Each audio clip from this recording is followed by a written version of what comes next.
Hello, fellow homebrewers. JP here, and I want to introduce to you the brand new Brew Built X1 Conical Series available at More Beer. More Beer sells the highest standard in homebrewing equipment, and the Brew Built Conicals are just that. They're made from mirror-polished 304 stainless steel, and they come with loads of features that you and I have been looking for. They have a full 2-inch bottom dump valve, which will eliminate your clogging issues, while the sturdy base includes 4 reinforced legs, just like those big Pro tanks do. More Beer also carries the Brew Built line of options and add-ons like casters, pressure kits, and even external glycol chillers. So you can find out more about the new Brew Built X1 Conical Unitanks by going over to morebeer.com for detailed videos on the entire line of Brew Built Conicals. You can trust Brew Built with your next fermentation, and you can trust More Beer to find the right conical for you. Brew Built at morebeer.com.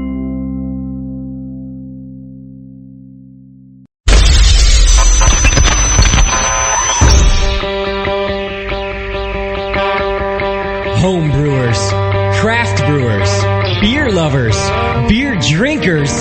Get ready for an all-new experience in information exchange and beer culture.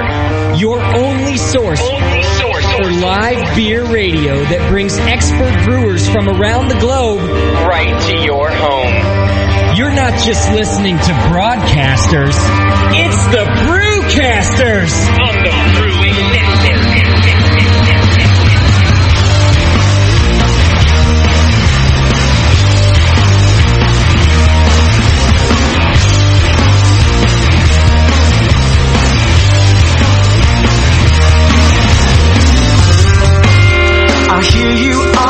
Well, good afternoon. That's loud, huh? That's hot. Everybody knows we're here now. Broadcasting live from downtown Joe's. Let me make sure I don't blast everybody out of here. Let me turn Doc's microphone on so he can blast you out of here. Oh, yeah. Welcome back to Downtown Joe's. It's our last broadcast from here, for the month, because we'll be back in probably a couple of months. Hey, Colin? I think we'll be back here doing it again. Been having a lot of fun, so come on out and join us while you still can. We're going to be here all evening long, and we really have an all-star cast for you today, because I got Dr. Scott is actually back on the show with us. It feels weird. Little hiatus there. I mean, what the hell have you been doing? I don't know.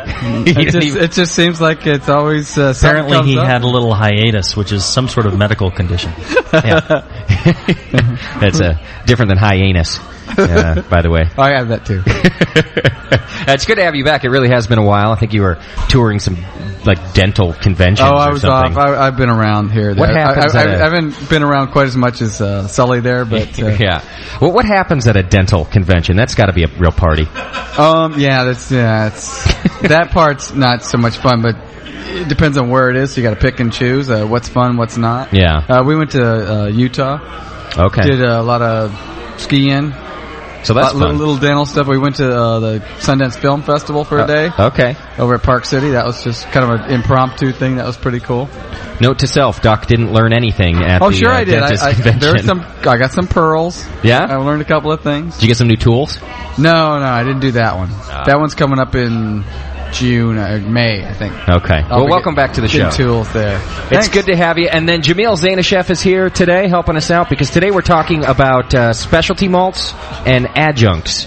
And Jamil's kind of, let's just call him the adjunct king for the night. Sure. It's kind of an insult, really, but the adjunct yard dog. The adjunct. And Colin Kaminsky's going to help him out with that. What we're going to do is let you know all about the difference between base malts and specialty malts, and then how to use specialty malts and adjuncts as well in your beer. And then Sean O'Sullivan's hanging out too. We're going to get him on here to talk a little bit later. He does not use adjuncts, but does use specialty malts. So we're going to talk about that in his beer. And you do use adjuncts, is that right? For bathing, for bathing only. It's oatmeal bath. We're going to be talking all about that, so we got an all-star cast helping us out doing that. I do believe the archive is running, but if not, Crazy Jack, I'm sure will come through so that everybody can hear the show later. Which brings me to my next point. Jamil, I don't know if you read the forum this week, but you were nominated as Drunk of the Week. Yeah. All right. For the show that we did here. Bringing it strong, eh? Yeah. It was our first Downtown Joe's appearance, and you were the official Drunk of the Week. All right, sweet. Yeah. So congratulations. I think it's the first time the brewcaster other than Doc has been Drunk of the Week. No, that's not true. Daniela was Drunk of the Week once, I think. I was. You were, so You're third. Oh, I have to say something. My kids are playing their Star Wars Xbox, and all I hear in the other room is dun dun dun dun dun, dun, dun, and in my head is dun dun dun go the week go. Because we've stolen that and made it our own. Oh, I hear it every time. Of course, I'm in the kitchen singing it, and my wife's saying, "What are you singing?" Nothing. Well, I've said today, I told Sully before the show that I'd like him to be drunk of the week this week. So we're going to see what we can do about that. And he's already working on it. Colin keeps feeding him double IPAs, I think, right out of the fermenter. So Colin's helping out, and everything's making it work. Getting notes already, Jamil. People are excited about the grain talk, and so someone wants to know about honey malt already. So we'll have to throw that into the discussion. And we're going to be talking about a lot of the different grains, and some of them will self-convert and some won't, and we'll tell you what that means and the whole bit. So it's probably going to be a long show, and I guarantee you Doc won't be sober at the end. And I'm not driving home. So you're feeling good. Good. And that really about covers it for what we're doing today. I do have a couple of announcements to make. Of course, there are no telephones or Skype working because we're still remote broadcasting. So you can't call in, but you can join us in the chat room. As always, Danielle is in there, and she'll take your questions and pass them along.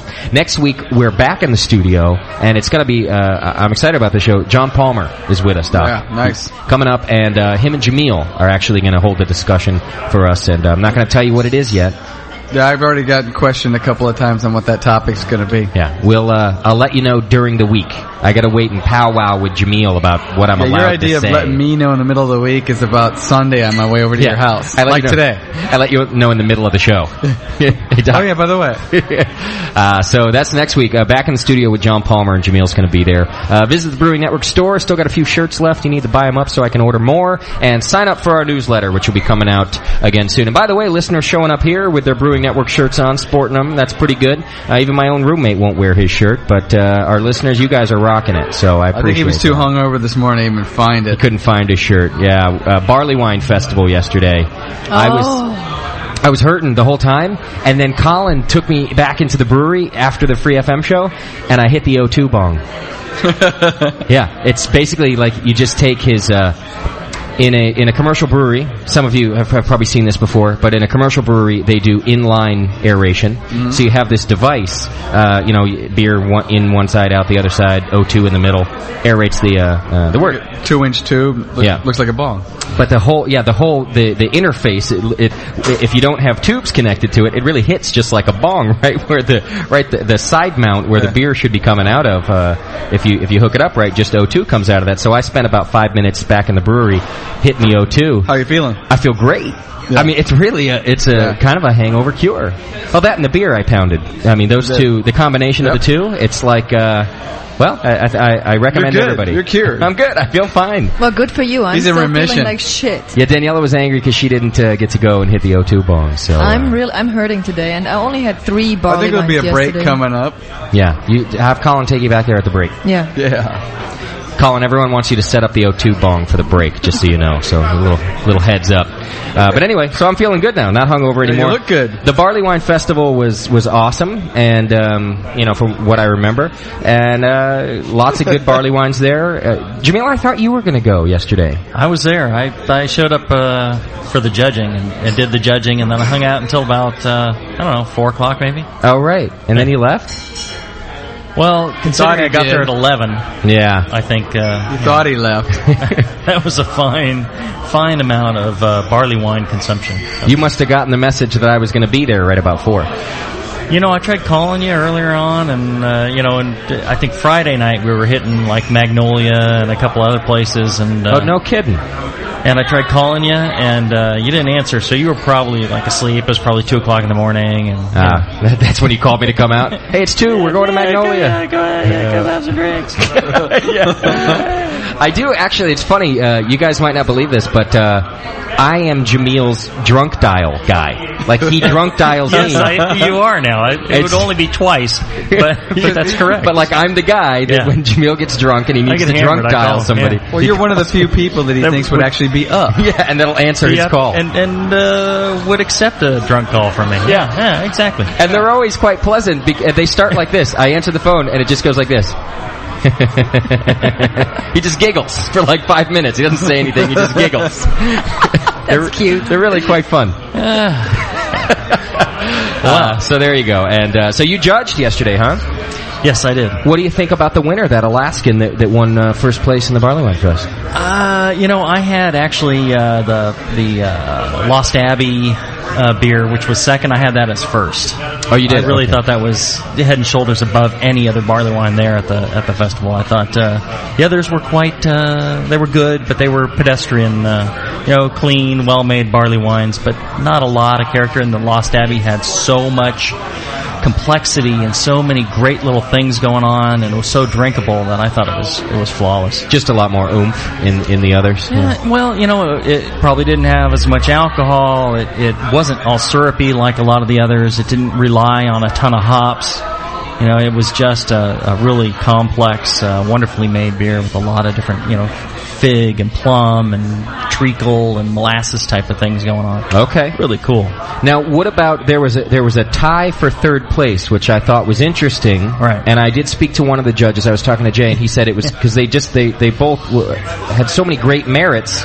Right. So what do you think about the tie? Well, the Uinta one was actually, that one was, based on the judges, that one was the lesser of the two. Okay. So that would have gotten an honorable mention, but then we agreed to just go ahead and call it a tie. And we went to Uinta. That's one of the breweries we got to stop at on our way to GABF. Number 11 or something like that. Okay. But I actually had the other one higher than the Uinta. Oh, is that right? I love the Uinta brewery and the people there, and their beers are great, but in this case, I got to say I like the other one better. Okay. All right, fair enough. Well, overall, I'll tell you what I thought. And by the way, the Toronado Barley Wine Festival really is a world-class, festival. I thought the beers this year, and I would say my palate, was even worse than it is now when I was there last year. I wasn't that good at describing beers. But even with that, I think the beers were better this year than they were last year. I don't think I had a bad barley wine. Right. They were really all so many quality examples. Well, that's one of the things on the perhaps that I liked about the Lost Abbey beer was that on the final panel, there was a whole bunch of really, clean, well-made barley wines and, really well-made, really big beers. Yeah. That, they were all kind of the same. Sure. There's a lot of similarities, and some of them stood out for having like bourbon in them and things like that. But, this one was truly different. It still met the style criteria, but was truly different and unique and unusual, and it just stood out head and shoulders above the rest for me. Okay. Well, that's why I liked it so much. Fantastic. So I think both of us highly recommend visiting the Toronado Barley Wine Festival. Oh yeah, if you ever get a chance, you gotta go. It's every year, every February around Valentine's. It runs for a week, and yet still, if you didn't make it yesterday, you can still go, and whatever didn't run out, it's still there. But that first day when they announce the winners, there's that's when the kind of party on the street is happening, and it's really, you meet a lot of people who've flown in from around the country, a lot of judges and brewers and such that come out for it. It's a lot of fun. Absolutely. So check it out next year, or just go down and drink the rest of the barley wines this week, if you missed it. All right, let's get on to some feedback. I did get a lot of letters this week, as usual, Doc. No music. I don't have my whole music set up, so I have Daniela's music. That's all I have. So when we get to Daniela's World Vigorously here in a sec, we'll do that. Interesting piece of feedback I got, Colin. You'll be interested in this too. So the first show that we did here from Downtown Joe's, when you were drunk of the week, Jamil, I kind of kept saying during the show that I had chosen that specific topic, because I didn't think we'd get too scientific. And I wasn't concerned about our listeners at home. I was concerned about listeners here at the bar. I didn't want to put anybody to sleep at the bar, right? So I made several comments during the show about I didn't realize this was going to go into rocket science, but with Colin on the show, what are you going to do? So I get a little bit of feedback about it, and he said this to me, he's almost angry at me. He says, Justin, for your information, it starts, I'm one of those that really appreciate the technical discussion which occurred on the last podcast regarding fermentation vessels. He says, I suspect that there are more like me than you think. And that this is one of the few podcasts that was not boring for most of the 3+ hours. So, and fair enough. Everybody is entitled to their opinion, and I respect all of it. As I've said before, our show's not for everybody. But I just do want to point out, I didn't mean to insult the folks that were into technical discussions. In fact, I love having those. I was only talking about our live audience. When you come out and you do a remote, you have two audiences. You got the one at home, and you got, like Colin right in front of us. He's our audience today.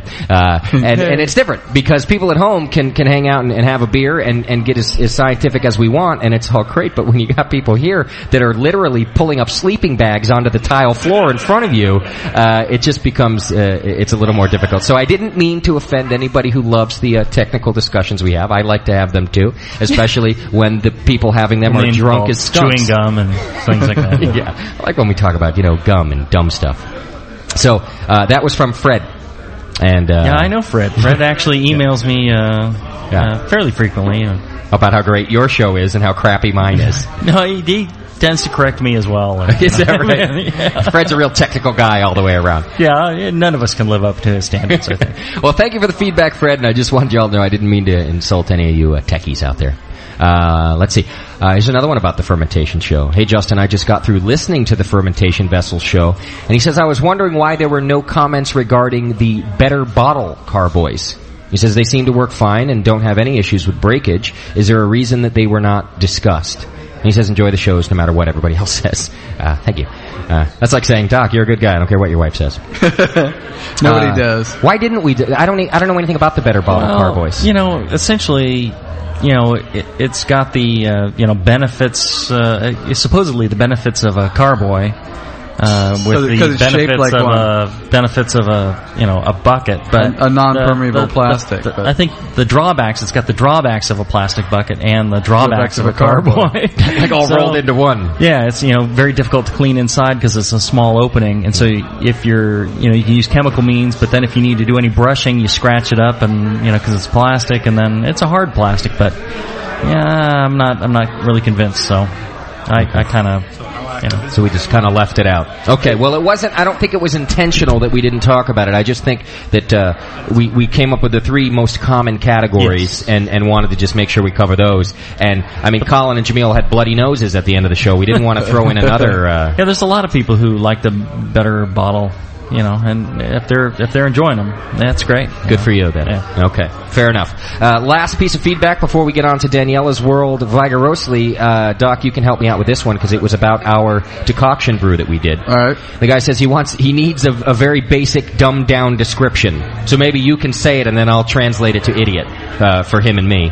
But he wants to know, when we say thick part of the mash, is that the grains, the liquid, and everything? He says, I know it's something simple, but I can only read about this stuff, and since the BN is my brew club, I figured I'd start with you guys. So he says, basically pull the porridge out of the bottom, and don't just skim it off the top where you're skimming off just liquid. So really get down into the heart of it. Yeah. And what we did too, and I remember doing this because Doc had me do this part because he's a lazy ass, and I was busy doing lots of other things. But I had people to entertain. What we kind of did was we just took like a regular, like a soup pot is what we were using, kind of a deep soup pot, and you scoop out the mash, and you can kind of hold it up against the side of the mash tun and kind of strain out some of that water, keeping the grains in the... Now, we did transfer some water. We didn't need to be bone dry, but we did go for I would say 2/3 grain and 1/3 water. It was definitely porridge-like, and not soupy. So that's what we're talking about when we're talking about the thick part. Like Doc said, don't just skim it off the top. Get in there, strain it a little bit against the side, and put the real thick grains and some of the wort. Right. And that should do it. It should be real difficult to stir. I remember that. Yeah, I got pictures of him with this strained look on his face, like, am I done yet? Yeah. And I was like, I'm fine, Doc. Don't worry about me. But yeah, once you get all of the mash in there to your other vessel where you're going to heat it up again, it should be pretty thick and kind of difficult to stir. That'll help you gauge whether or not you've put enough of the actual grain part. So you were having difficulty working the thick part? You were straining? Well, I was having difficulty working the stick in the thick part. Is what was kind of the problem. Thank you, Jamil. It was too thick for stick. Yeah, exactly. I've never had that problem before. And with that, it's time for everybody's favorite part of the Brewing Network Sunday Live Show. She's music. Daniela's World Vigorously. I haven't heard this song in so long. Isn't that so awesome?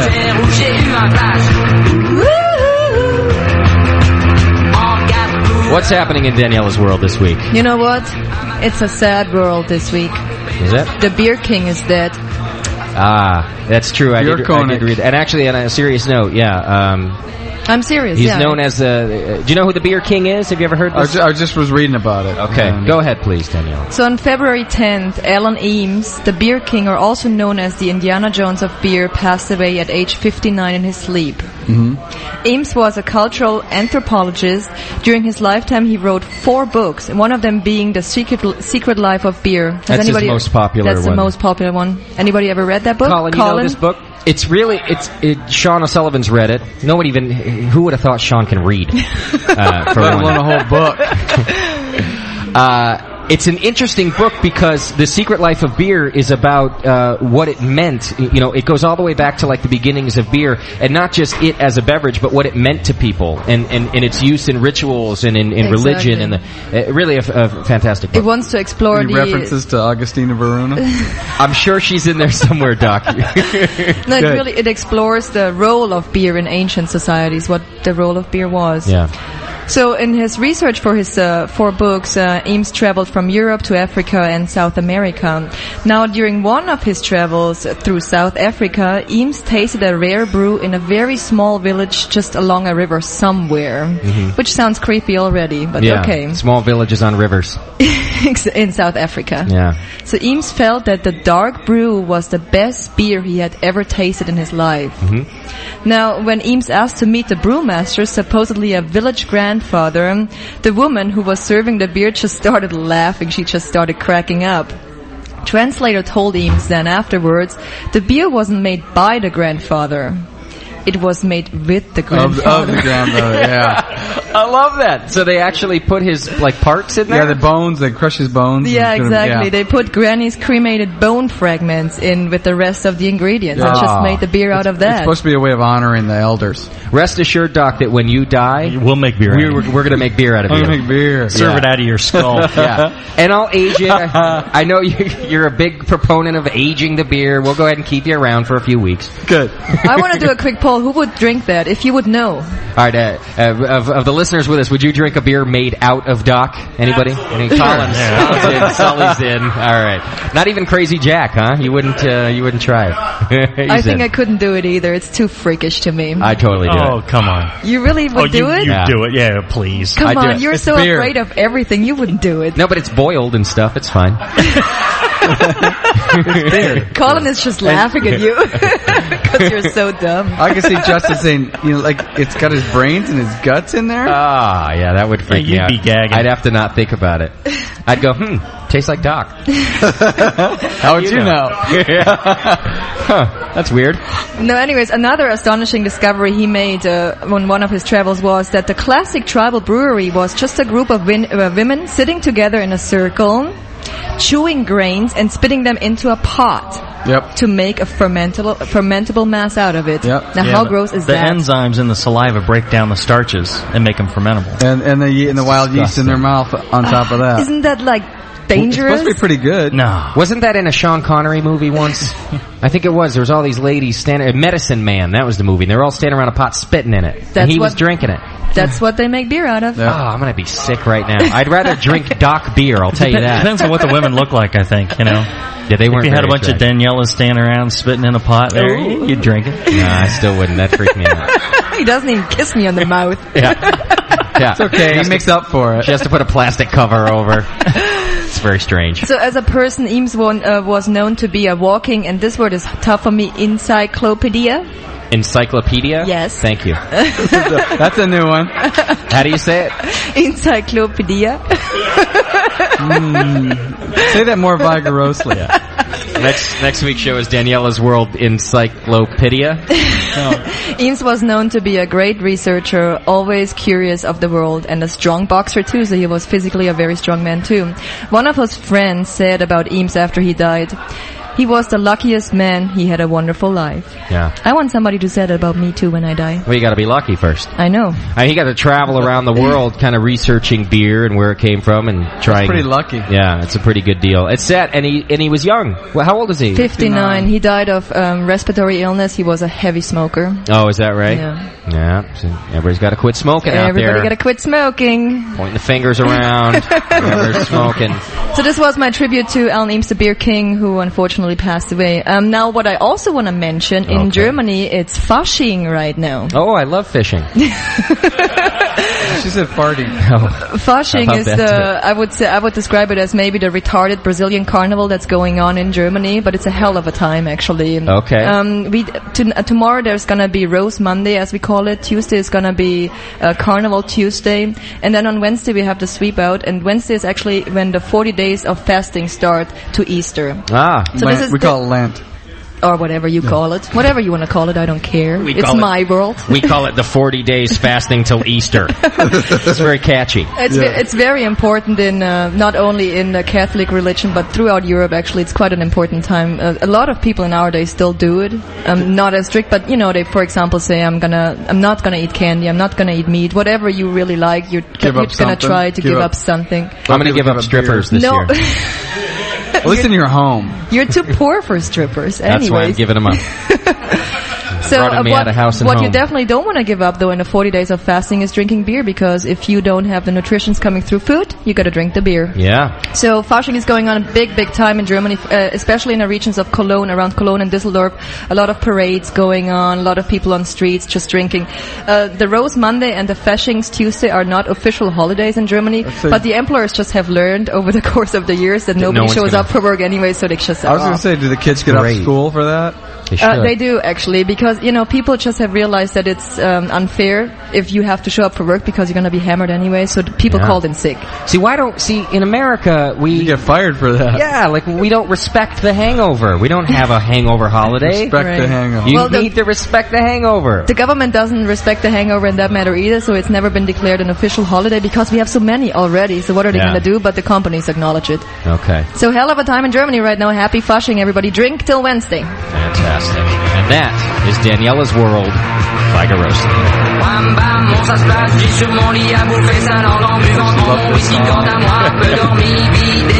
Somebody sent me a translation of it. Yeah. Did you get that? Yes. I used to actually know all the words. But that's incorrect. Yeah, I don't think it's right either. It's a good song. All right, everybody. You're tuned to the Brewcast, and we got a lot planned for you today, so we got to get to it. We're going to take a real quick break. But today we're covering specialty grains and also adjuncts. A lot of people think adjuncts are evil, but they're not always, and we're going to talk about the proper use of them. And Colin Kaminsky, Jamil Zainashev, Dr. Scott, and Sean O'Sullivan are all going to help us out with that. So hang in there. We're broadcasting live from downtown Joe's. Come on out and have a beer with us, because we're not going to be back here for a while, and we're here till about 8, 9 o'clock, who knows. 10, 11. Hang in there. We'll be right back. You're listening to the Brewcasters. The Brewcasters on the Brewing Network.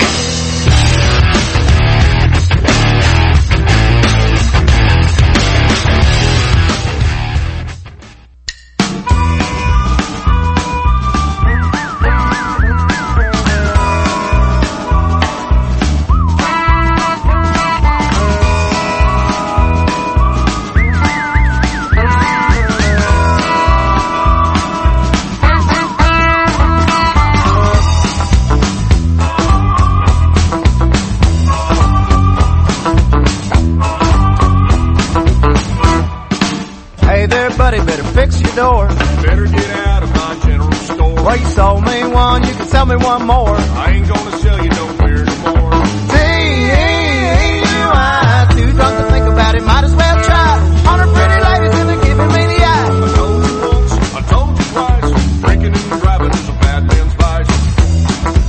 And I left, right. And I right, left.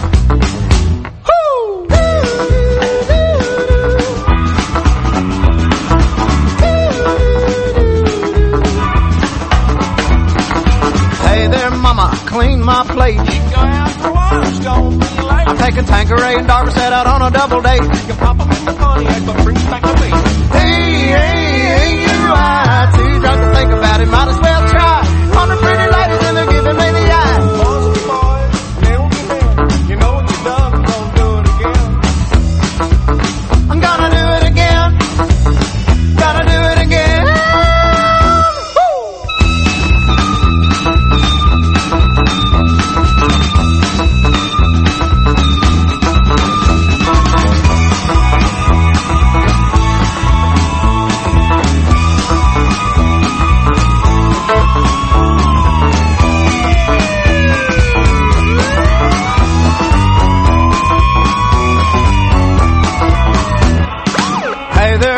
What do you know? Well, you're on the interstate and you're going slow. Yeah, I missed my turn. Which way do I go? Step out of the car and you're going to jail. No! Hey, you are too drunk to think about it. Might as well try. 100 pretty ladies and they're giving me the eye. Walk the line, heel to toe, tilt your head back, touch your nose. What? Walk the line, heel to toe, tilt your head back, damn it, touch your nose. Walk the line, heel to toe, tilt your head back, touch your nose. Now recite backwards the alphabet.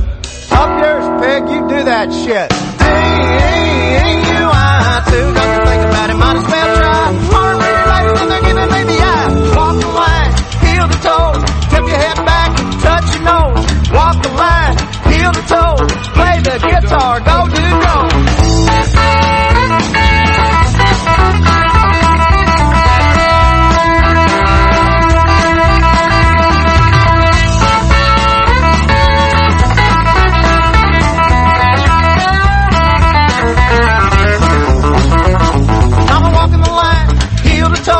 Tip my head back and touch my nose.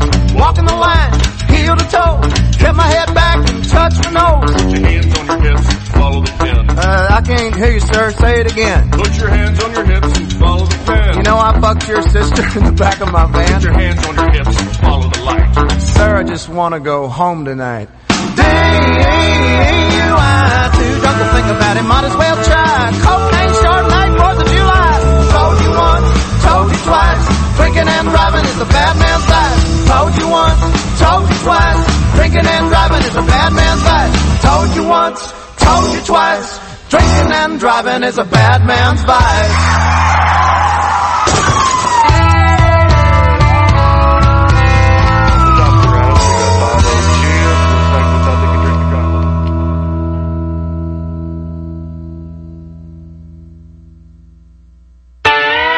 Did you know that not only can you order from More Beer online at morebeer.com and receive free shipping on most orders over $59, but you can also shop in person at their 2 retail locations located in Concord and Riverside, California. In fact, the Concord facility has grown to over 15,000 square feet to fit all the new products, expanded showroom, and new knowledge center classroom. And now, in conjunction with the Brewing Network, More Beer is making it easier than ever to keep up on what's happening. Look for the all-new More Beer Monthly podcast at morebeer.com later in January. You'll learn about More Beer's history, sales and discounts on More Beer products, get to know team members, and hear coupon codes during the podcast to save you money. So go to morebeer.com or call 800-600-0033. That's 800-600-0033. And don't forget to check in later this month for the new More Beer Monthly podcast, a production of the Brewing Network.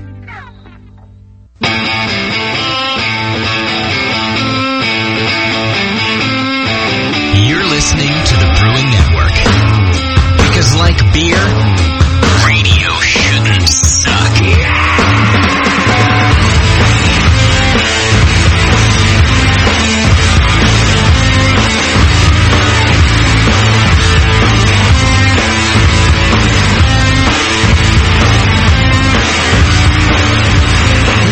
All right, and we're back broadcasting live from Downtown Joe's. It's the Brewcast, and I want to thank everybody for coming out and welcoming us here over the past 3 weeks. I want to give a special thanks, and I haven't done this yet, and I wanted to make sure that I do it. I'm probably going to do it several times tonight because I want to make sure that they know. But the staff here at Downtown Joe's has been awesome to us for 3 weeks in a row now, and not just Colin Kaminsky, but Casey has been our official server, and he's been great to us. He takes really good care. We want to thank him Our bartenders, Patty and Raina, have been awesome to us, and please make sure that you tip these people. They're really a great staff, and Serena's been here tonight as well.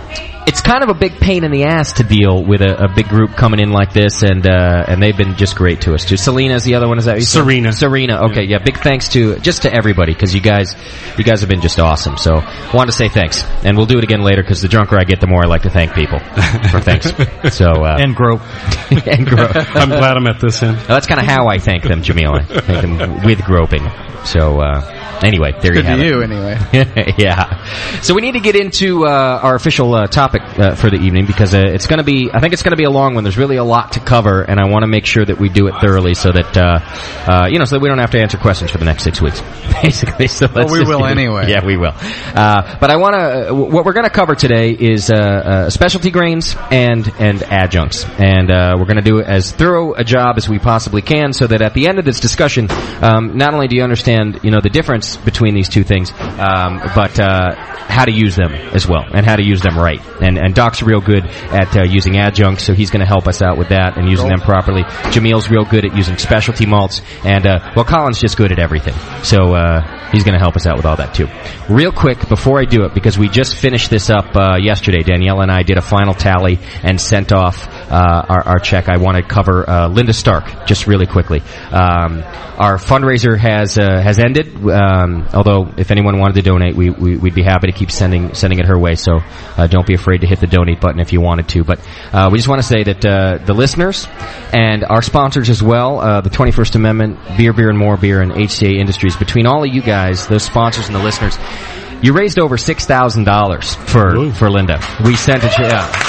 I think the exact amount was $6,125, something right in that ballpark. Great. That we sent, and it really an overwhelming and generous response from you folks at home and from our sponsors. So I want to thank everybody, and we did, like I said, send that off to Linda, and she'll be getting it soon, and her family and her can choose whatever they need to do, and hopefully get better. Daniela? I also want to say regarding this topic that, of course, you have been in touch with Linda's family and people who were organizing the fundraisers, and they just sent us a card last week with just the sincerest thank you from her and her family. Yeah. And we, of course, just let them know this was this was the work of our listeners and our sponsors, and you guys really coming together and doing that. So, thank you to everybody. And I wanted to kind of just wrap that up and make sure you all know how much your efforts did. And speaking of good efforts, Casey's bringing us beer, which you really couldn't do a more generous thing, Casey. Thanks very much. You, sir, are the kind of people that makes this world a better place. You're like I just did that all in one breath, like it was all the. Thank you. All right, let's start talking about our topic of the day, which is specialty malts and adjuncts. And what I want to do is first describe what a base malt is, because there's a lot less base malts than there are specialty malts, and I think it'll help us figure out, once we know what the base malts are, that pretty much everything else is either a specialty malt or an adjunct. Am I right in that, Doc? It's a good idea to start with the base malts anyway. So let's go over what constitute base malts. Even though there's a lot less base malts around, they're also the most important part of the brew. So I might use 90% base malt in a brew and 10% specialty malts and get a stout. But it's the base malt that makes up the workhorse of the brew, and it's the specialty malts that make up the flavors and the accents of the brew. Well, and here's a quick definition of a base malt. Anything that'll self-convert. Okay. So it's got the enzymes to convert the starches in the malt to sugars that your yeast can ferment. So we're talking about mashing. Basically, in mash, when we do the mashing, if it has these enzymes to convert itself, it's a base malt. So if it can self-convert, you can consider it a base malt. And what DP do you call that? Well, and it just depends on how long you want to wait, of course. But my personal definition is at 30 DP. What is DP? For example, what is it? Diastatic power. Okay. There are malts like some people have brewed a beer from all aromatic malt, or there's these malts that will convert. And if you wait long enough, not too long, they're not 2-3 that hours. bad. But so essentially, I would think that's a good measure of what you could consider a base malt. Some are not quite as common, but the common base malts would be your 2-row, your Pilsner, your Munich can kind of Munich, Vienna will as well. Yeah. Even wheat malt will convert itself. But so those are considered kind of your general base malts. So what's your workhorse is where you're going to get most of your fermentables from. Okay. Where you're going to get most of your sugars without the accents or anything else. And a lot of beers, some excellent pale ales are entirely base malt, right? You don't always have to add specialty grains to spice up the beer. You can do that in other ways. Well, and especially a lot of the Pilsners, especially the German Pilsners, European Pilsners, those are all generally just base malt, just a Pilsner malt. Okay. And only in this country do we add, like rice to the Pilsner malt and thin the beer out. And now this was really part of reading about these malts that I found the most interesting is the conversion that takes place and whether or not the grain can convert itself like you're talking about or whether it can't. And it's interesting because the specialty malts that can't convert themselves doesn't mean they're not going to be converted. You put them in the mash with grains like 2-row or 6-row or something that has all the enzymes to do conversion, and they'll go to work on those specialty malts that can't convert themselves. Right.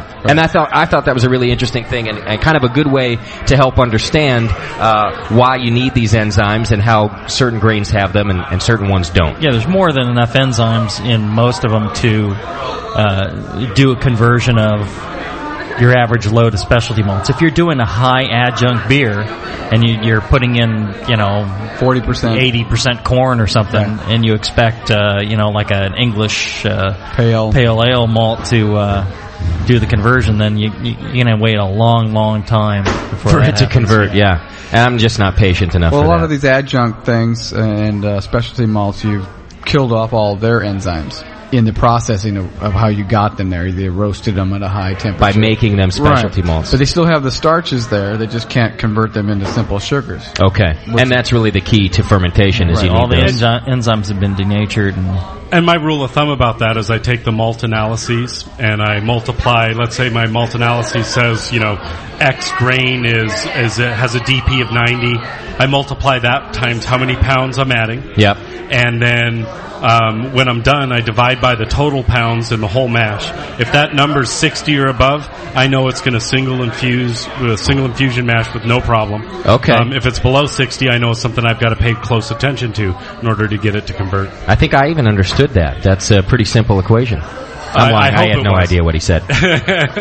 No, that's a great way to be able to tell whether or not you need to add. Yeah, I'm looking for the average DP to be 60 or above. Okay. I think that according to Colin's rule here at Downtown Joe's, it's 12 o'clock somewhere in the world. If you've been listening to our shows from here, cheers. It means you're supposed to chug a beer here in the world of Downtown Joe's. So cheers to everybody involved, and thanks again to the staff here at Downtown Joe's. It's been awesome. And they're spilling beer everywhere, but it's fine. It's only equipment.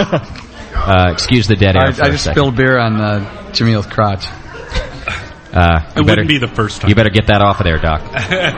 Are we chugging the whole thing? Whole thing, Doc. Except for the 3 ounces he spilled in my crotch. Thank you, Jenin. No, officer, I haven't been drinking. Somebody just spilled beer in my crotch. Yeah. No, really, come down here and smell it. It's beer. It's beer. Oh, no, closer. Well, that was probably the best 30 seconds of radio we're going to do tonight, folks. I want you to know. That was tasty. That's a good rule you have here, Colin. It's an important rule. It keeps the staff happy. Absolutely, and that is all important. Who gets to choose when it's that time somewhere?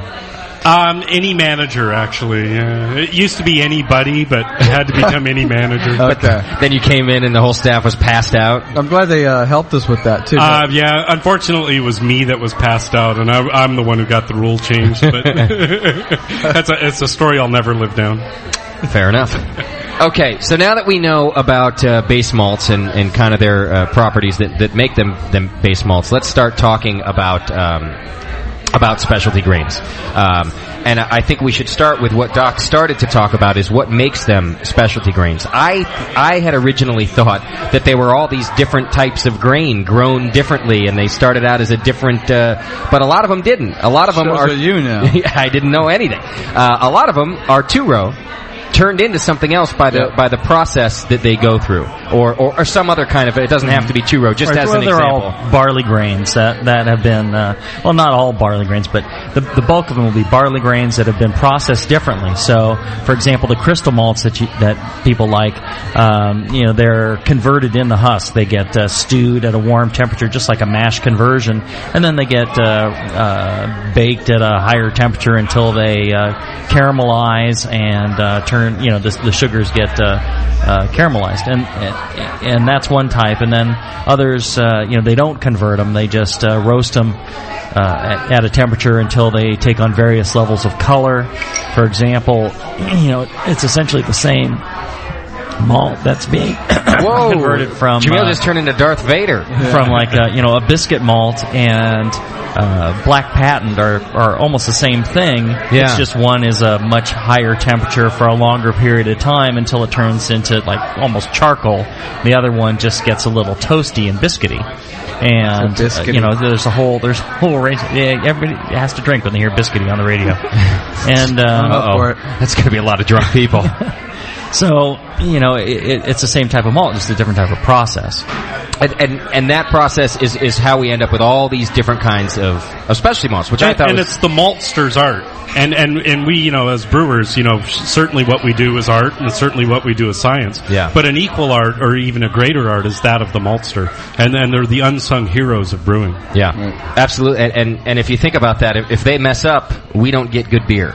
If you don't have these people that are good at the art of making this malt, we don't get good beer. It's really the start. And there's certainly mistakes they make that I can't fix, and fortunately, I pay so much money for my malt that I don't have to worry about that. Yeah. But people that are always shopping the bottom price line in breweries, they have to worry about that a lot. Yeah, absolutely.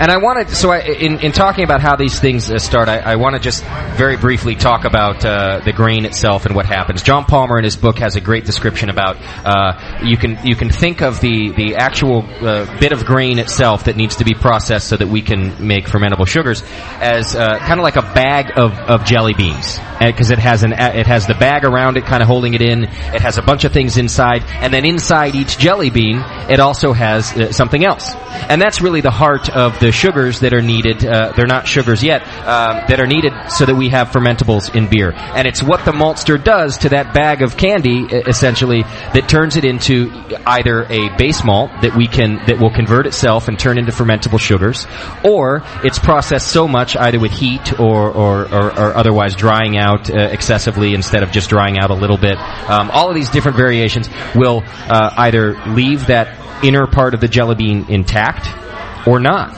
Sometimes it'll become completely dry. I think I might be wrong, but isn't crystal one of the most processed of the grains that they're really kind of doing aside from a black patent? It's just processed differently. So what they've done is they've actually mashed the grains in the husk.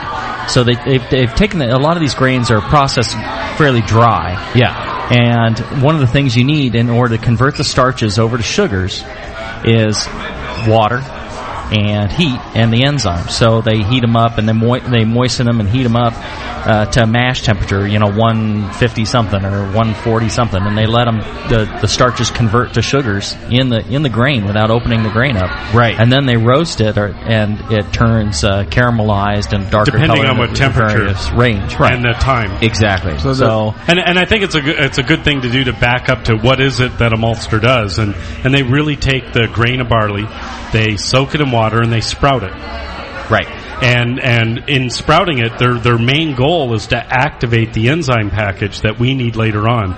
They activate all the enzymes we have. Yeah, that enzyme package isn't available to us in raw barley. Yeah. And we have to malt it in order for it to be available to us as maltsters or brewers. And if they let it go too far, it will the plant itself will begin using those sugars itself. It'll consume all the starch. Right. That's exactly right. The way the plant grows is by converting the starches, which is its little energy package, to grow the plant, and it uses until the it can enzymes get to sunshine. convert it. Right, and so it has to have enough starch to get it to sun. Yeah, they stop it at a certain point when it's converted, getting prepared to convert all those starches. And the maltsters are doing the same thing we're doing in mashing. We're just taking the secondary school, basically. Well, right. So what they do is they then take all of this barley, they get it wet, and they let it sprout, and then they tumble it and dry it to break off the sprout that's sticking out of it.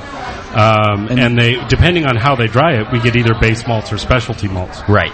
I kind of wanted to back up into the overview of it. No, and I'm glad you did, and I know that this is really kind of the nitty-gritty, and you don't need to know all this to use specialty malts in your beer, but I just thought it was pretty fascinating about how it goes from a plant to converting fermentable sugars. So as soon as they have this enzyme package available to them, the maltster can use it however they want. Yeah. They can utterly destroy it and make a black malt, or they can utilize it to convert all the starches to sugar, and then start to caramelize them, and then we get all the crystals or caramel malts that make all the red colors.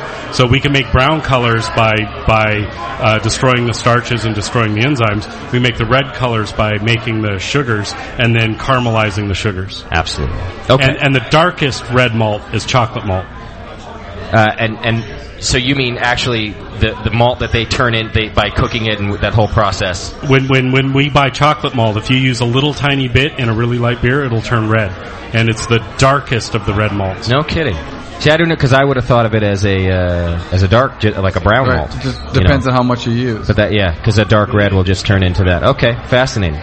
Okay, before we move on then to how to use all these specialty grains and the different types that there are, let's just cover adjuncts quickly so that we know the difference. What's the difference between a specialty malt and an adjunct, Doc?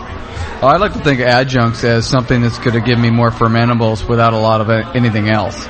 I'm going to get sugars. Most people think of rice and corn as two of the main adjunct things. You have to treat them a little bit different to get the most out of them.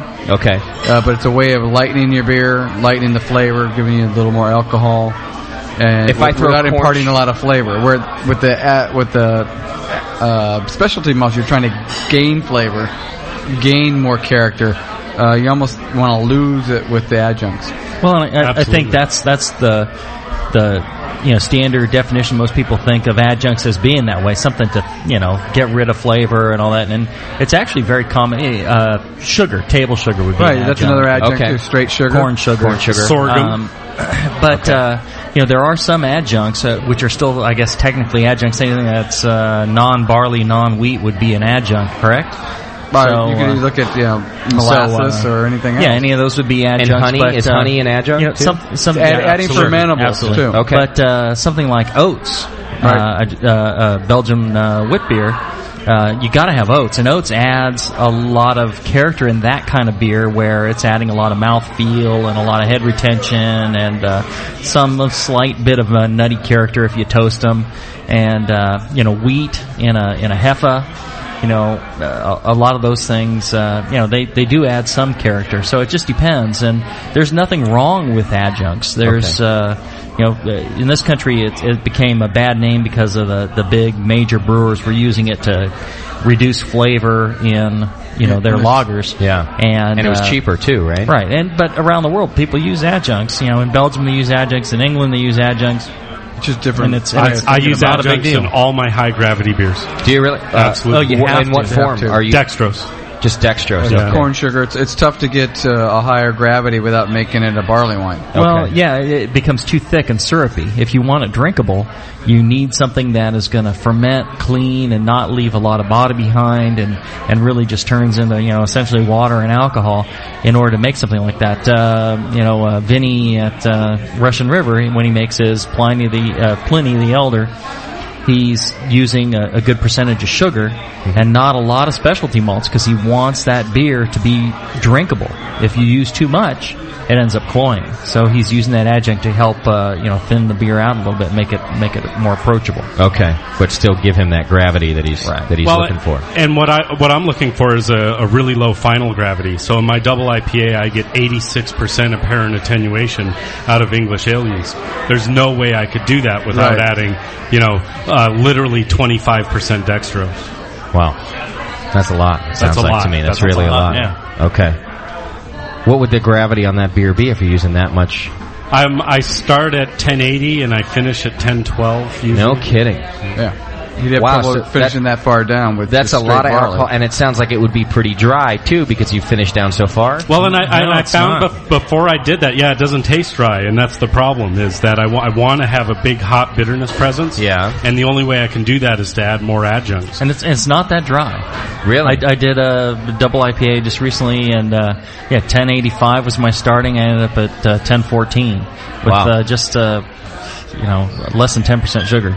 And even at 100 IBUs, it'll taste sweet.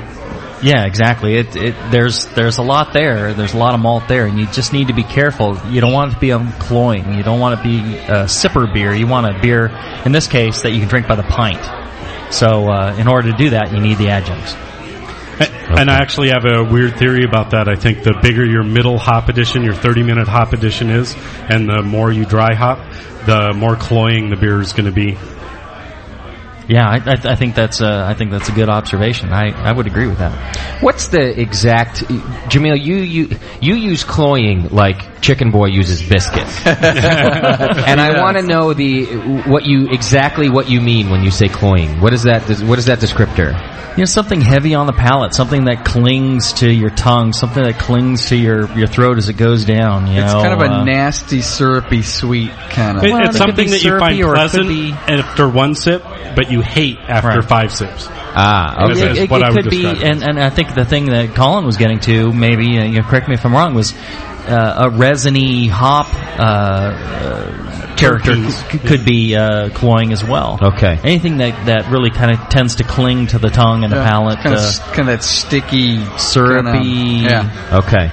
If Colin's description holds true, my beer is the opposite of cloying because it's really bad on the first sip, but the more you have, the better it gets. There you go. So that's it's really not cloying. It's not cloying. Keg into it. It tastes pretty good. There's a word for that. Yeah, that's right.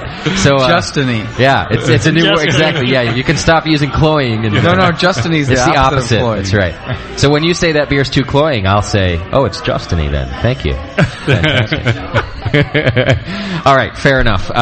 Here's what we're going to do. We're going to take a quick break.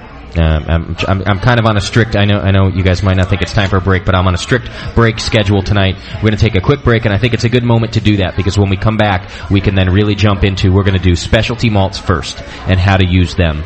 And then after that, we're going to talk about adjuncts, and Doc can help us talking about that too. And we're going to get Sean O'Sullivan involved in the conversation about specialty malts too, because he brews a lot of different beers there as well. And from what I heard, Jamil, Colin thinks he might learn a thing or two from you about specialty malts tonight. Absolutely, I will. Yeah, so how about that? Everybody hang in there because we're still broadcasting live from Downtown Joe's, and when we come back, specialty malts coming your way. We'll be right back.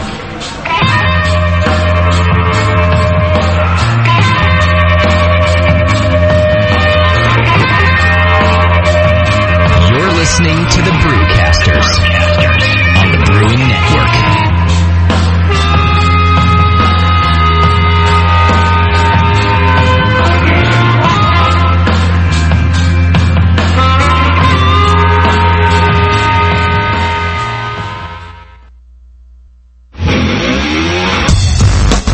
Wait till you can pour it out of your own kegerator. I mean, your friends will look at you with awe. And it's just hot. It is? It's so super hot. The home of live beer radio. TheBrewingNetwork.com. Because like beer, radio shouldn't suck. You're listening to The Session. Do you have feelings of inadequacy? Do you suffer from shyness? Do you sometimes wish you were more assertive? If you answered yes to any of these questions, ask your doctor or pharmacist about tequila.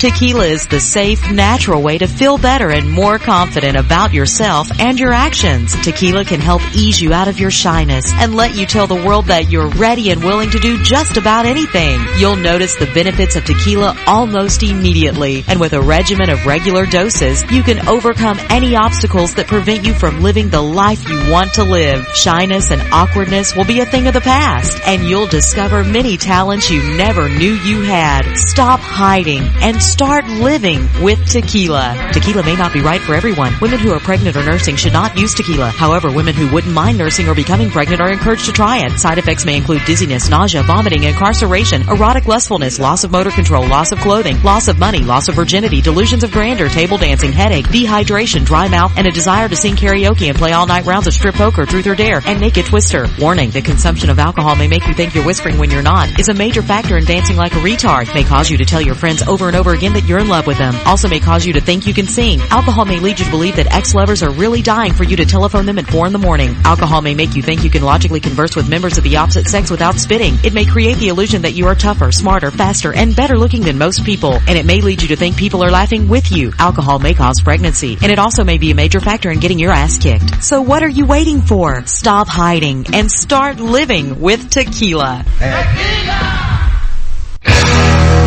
The Brewing Network, saving your life. One beer at a time.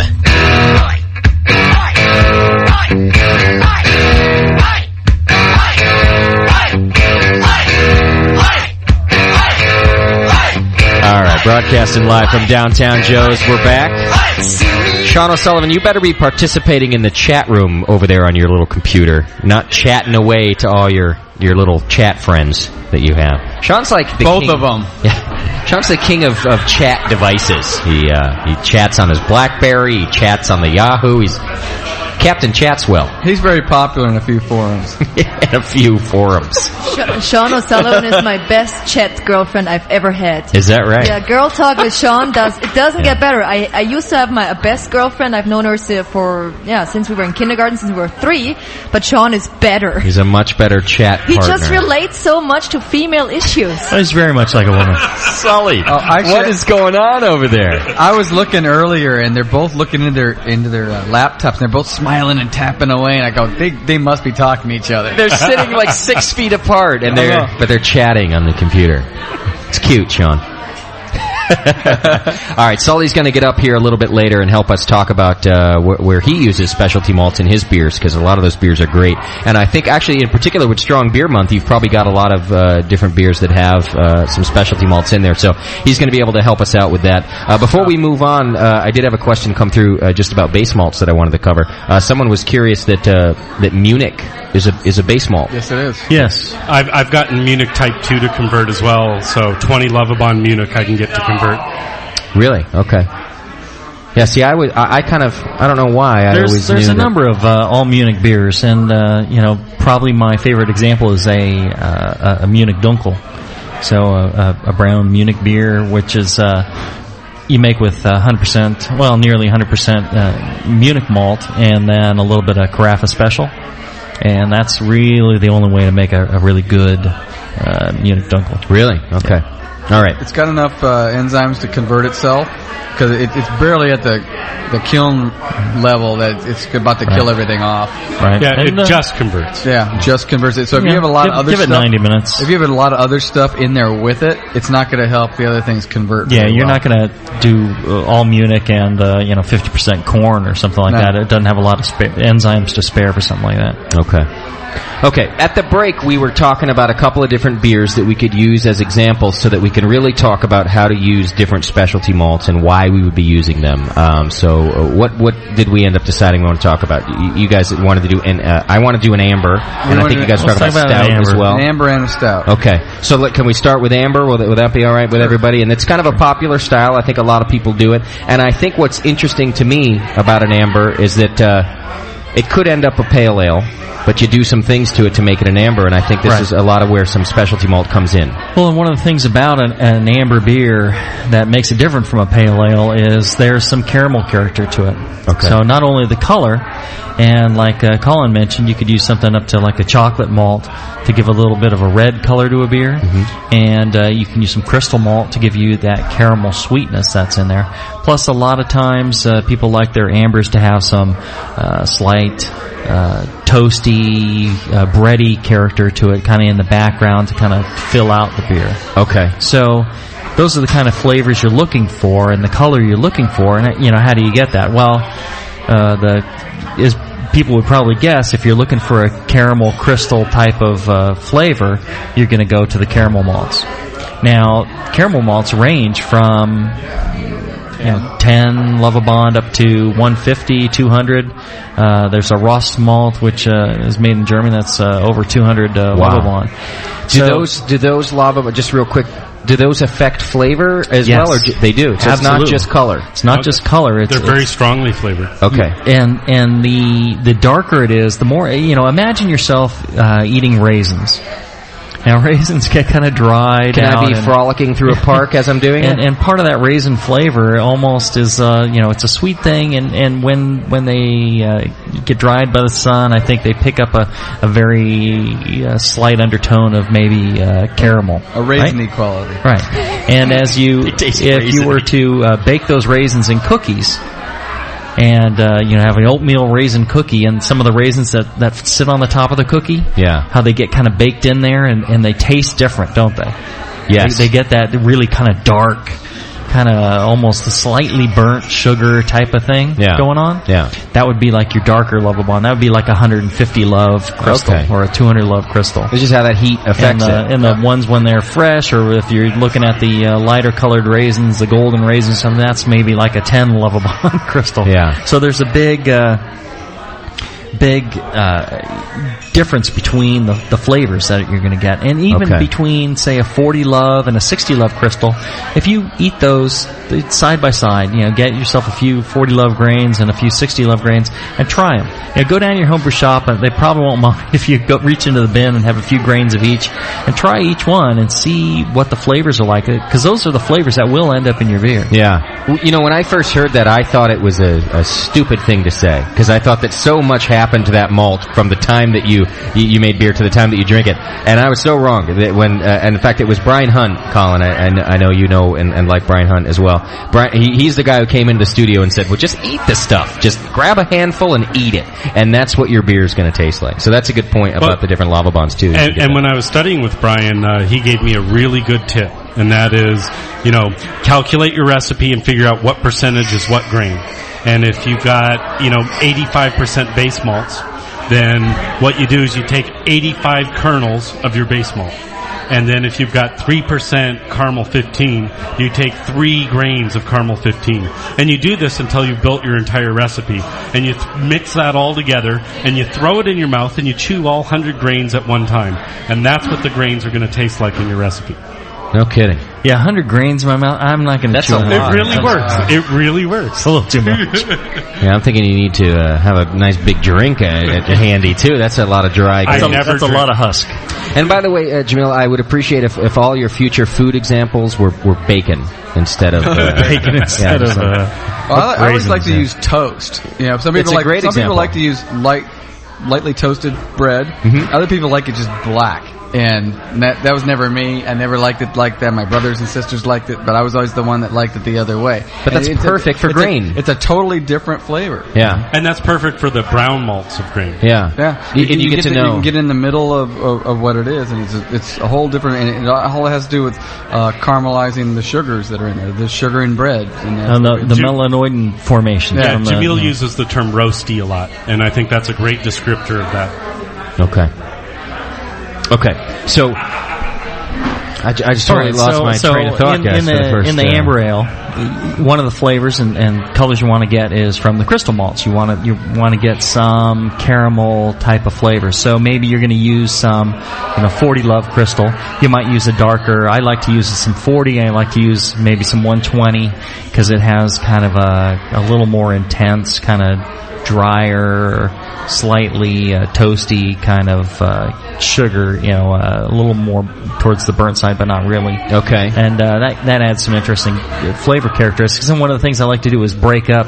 If I'm going to use, a pound of crystal malt or 10% of crystal malt, I'll use 5% of one type and 5% of another type. Yeah. So you kind of get some staggering, unless you want something really plain and simple. But how are we deciding? Because this is the part for me, and this is why I don't write recipes anymore, because there's so many good ones out there. I don't know how to decide how much of that crystal that I need. Yeah, I would. Because it's a tough thing to figure out. If I know I have to have some crystal in there. You need some experience, and you need, like Colin's saying, generally 80 to 90% of your beer is base malt. Yeah. And if you see yourself using 50% crystal, think again. Too much. Okay. I try to keep it around 15% specialty malts. As a max, I would say. And it just depends on a lot of variables. I mean, in a pale ale, I might only use 3% specialty malts. And it depends on the darker characteristics of it, so you want to use a little bit less. Right, and even in a stout, I'll only use 15%.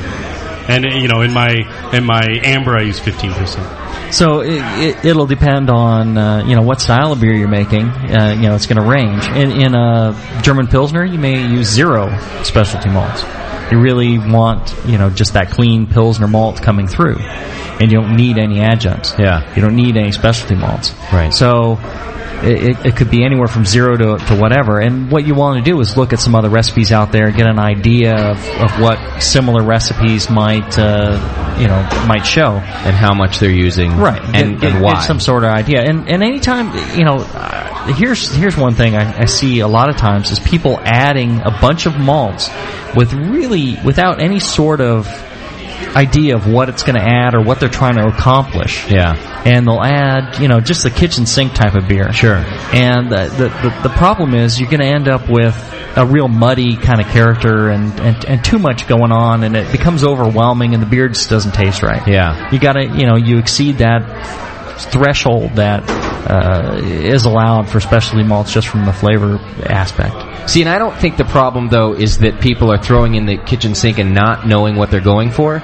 If you go through a site like More Beer, any of the sites where you can read a description of every grain they sell, right, and it says, okay, you can get some toffee flavors, you can get biscuity flavors. I think that we go through that, novice brewers, I'm saying as we go through that and we go, I'd love to have that flavor in my amber. I'd love to have some toffee, I'd love to have some biscuit. And this is where we falter because we don't know, what and when and where and how much. So, but if you're looking for all those flavors, that's fine. You just put, a third of a pound of each. You don't put, a pound of each in a 5-gallon recipe. Yeah. Yeah, even then, and this gets more into, recipe design. Yeah. Which Jamil's an expert at. You want to focus on a couple of angles on your beer. You don't want to, if you're trying to cover too many different flavors, you're covering too many. You miss all of them. Yeah, pick one or two. Okay. To highlight. And so in an amber, you're really looking at a caramel flavor and maybe a toasty flavor. Okay. And the way you get that toasty flavor, so we've covered how you get that caramel flavor. Yeah. How do you get that toasty flavor? Maybe some biscuit malt or some Victory or one of those type of lower kiln malts, and maybe what I'd like to use is some pale chocolate, maybe some Munich, things like that will kind of together give me a nice toasty angle on the beer. Okay. So and are any of these are they part of your gravity as well when you're adding these different things to get the flavor? They are. Okay. They are. But they do generate unfermentable sugars. Right. Okay. And which is good to know because that's going to be left behind in the beer that we drink, and maybe we don't want too much of that. So if you're looking for a drier beer, then you don't add a bunch of caramel 120. Okay. Right. All those crystal malts, they have a certain percentage that is not going to ferment, and it's going to add some sweetness to the beer. Okay. So you need to balance that maybe with some hot bitterness, or with the rest of your malt bill being much more fermentable, or your mash temperature being much lower to kind of balance that out. Okay. And you were telling me, okay, because some of us aren't mashing, some of us are steeping. Mm-hmm. And it's a lot of these specialty malts when we're talking about the color of an amber ale, so we can stay on topic here, we need to get that kind of a deep amber color that we want, and we're going to be steeping grains. Right. You were talking to me about the fact that is going to leave behind some sugars. Well, it or starches, rather. Right. It depends on the type of malt. Now, if you look at the crystal malts, they've been mashed in the husk by the maltster. Okay. They've mashed it, they've converted it to sugar, and they've given it a certain amount of color. Okay. By roasting it. You drop that into water, all you're doing is dissolving the sugars in there that are already there, and those sugars are, what you're after. You don't want starch in your beer. Right. Unconverted starch.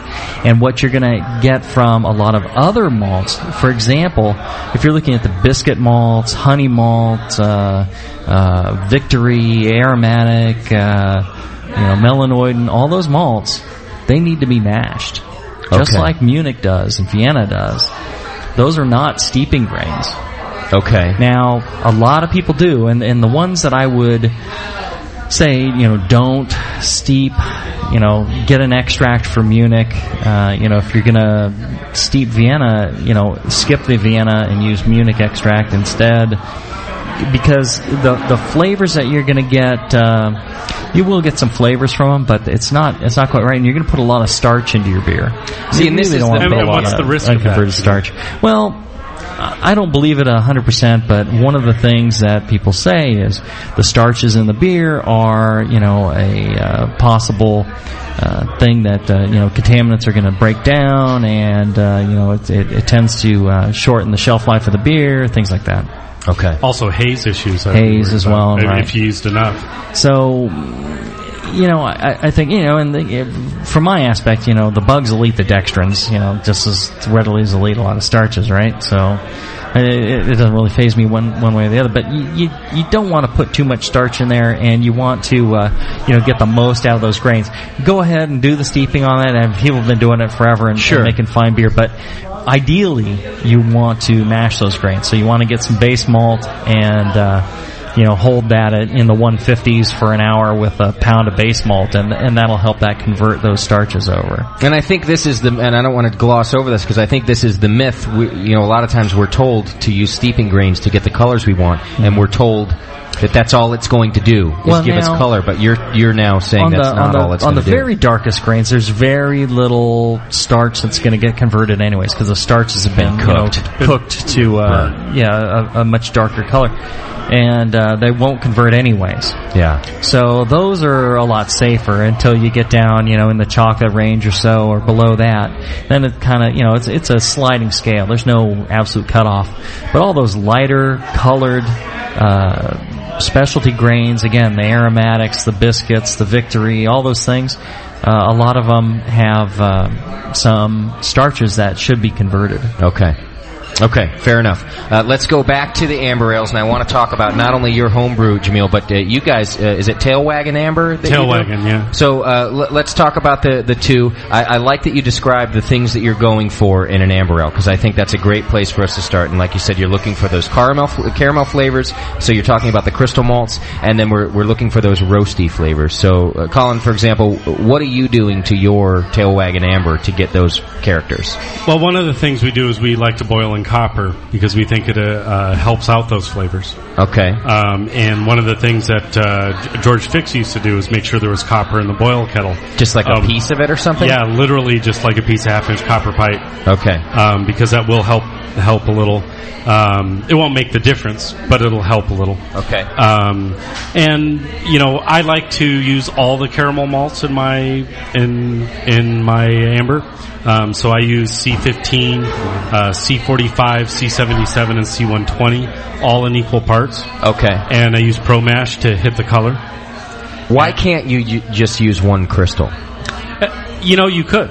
Okay. And if you did, you'd have that more distinctive flavor of just that crystal. But from the brand of C45 I use, I get a raisiny character that I really like. Okay. From the crisp C120, I get a roasty flavor that I really like, and all of them add their own different components. Okay. And I'm looking for a complexity. All I use is base malt and 4 specialty malts. So it's not overly complex, but there's still a complexity that keeps my customers interested. And can you taste all those characters of the crystals just by eating them like we were talking about? Absolutely. You get the one for the 45, you get that roasty. And we can go in the grain room anytime and grab handfuls of and malt. You can taste it. And you'll go, oh yeah, you use that in this beer, don't you? Yeah, okay, fair enough. And then you're also, because we're dealing with color and not just flavor, we're dealing with both.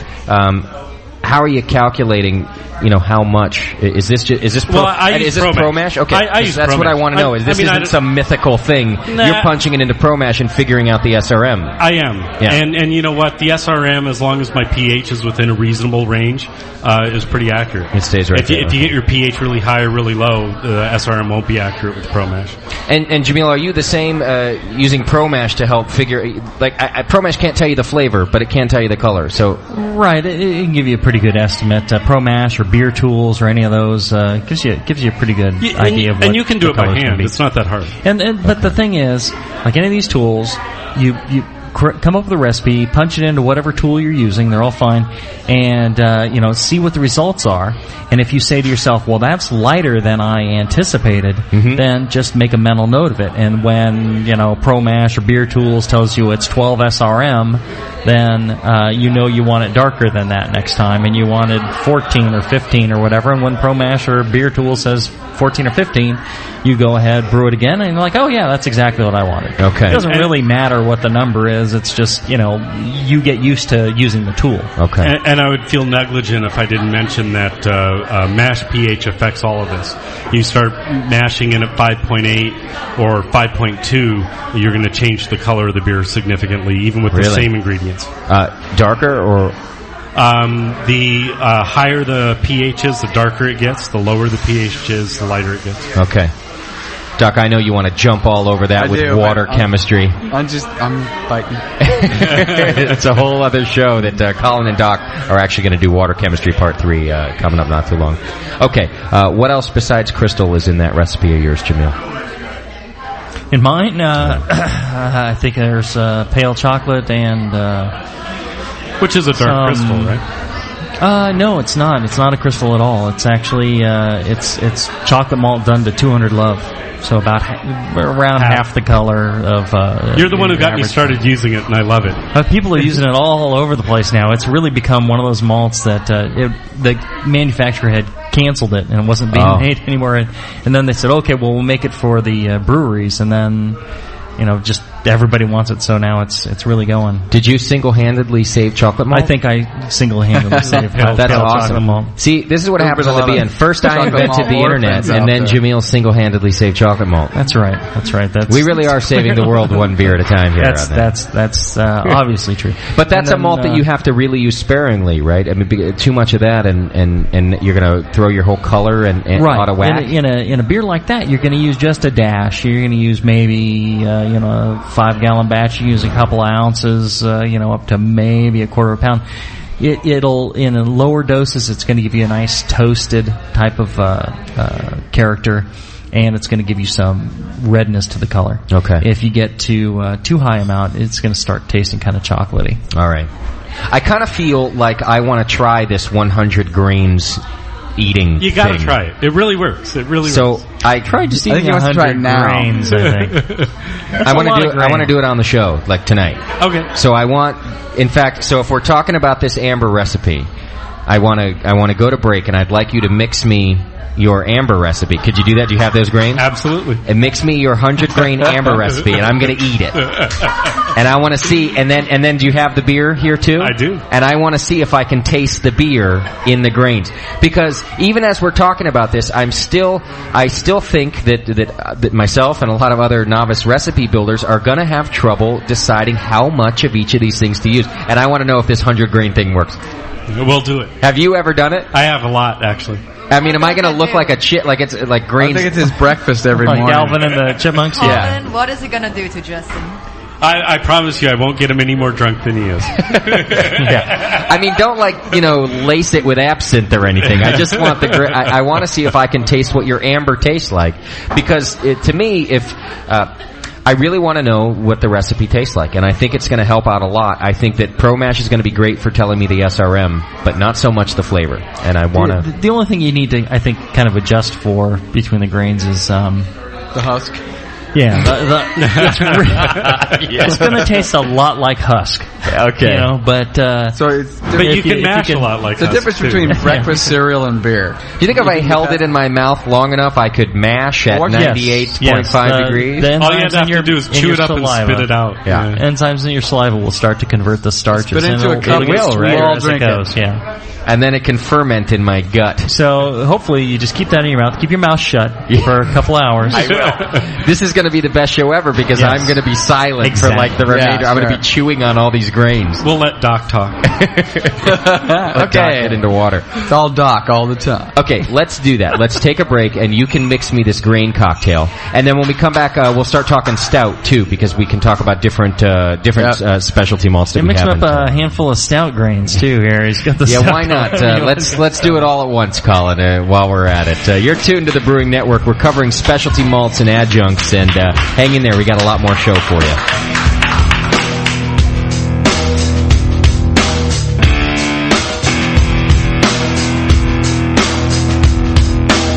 You're listening to the Brewcasters. On the Brewing Network.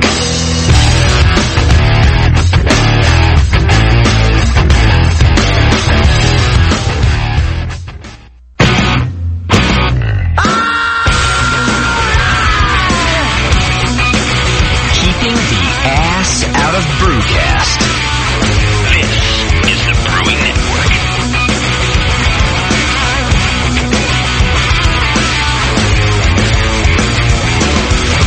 All right, we're back broadcasting live from Downtown Joe's.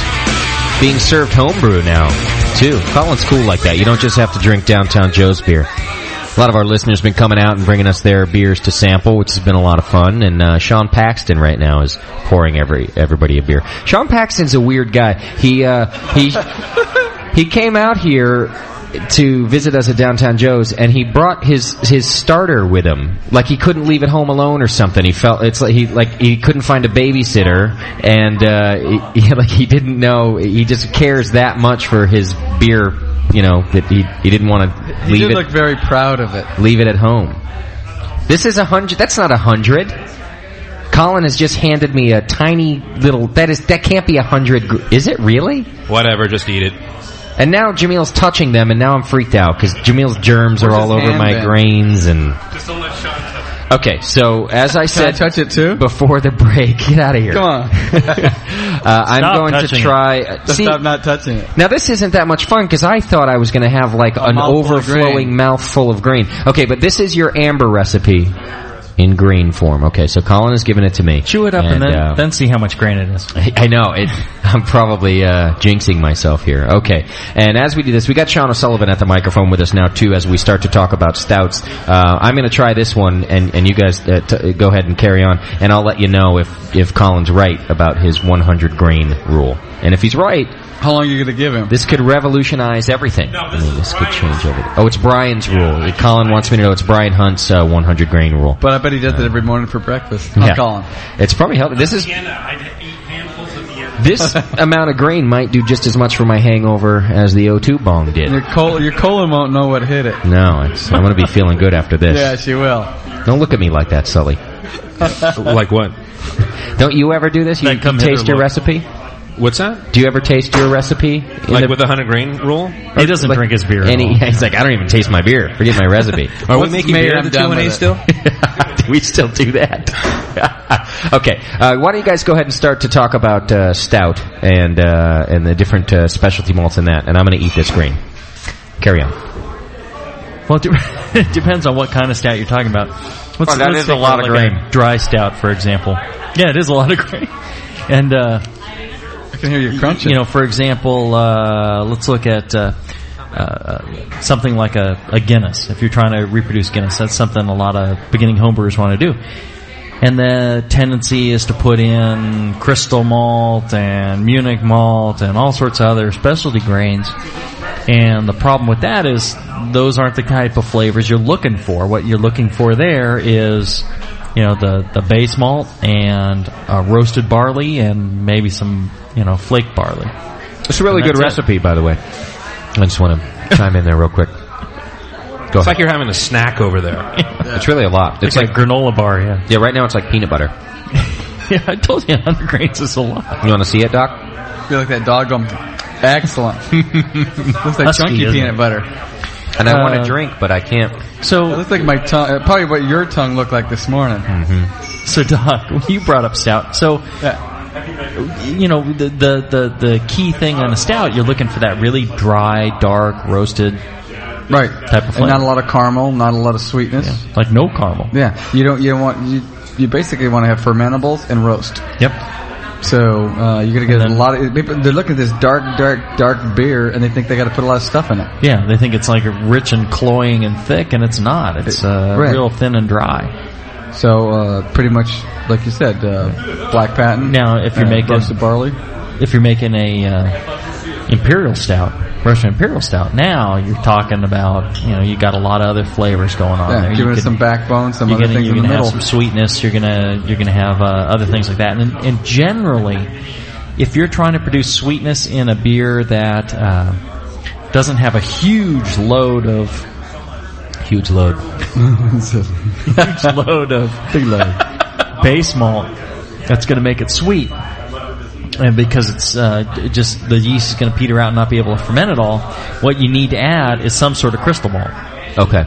That's really the only way you're going to get that sweet character in a beer. That's going to be left over at the end. Right.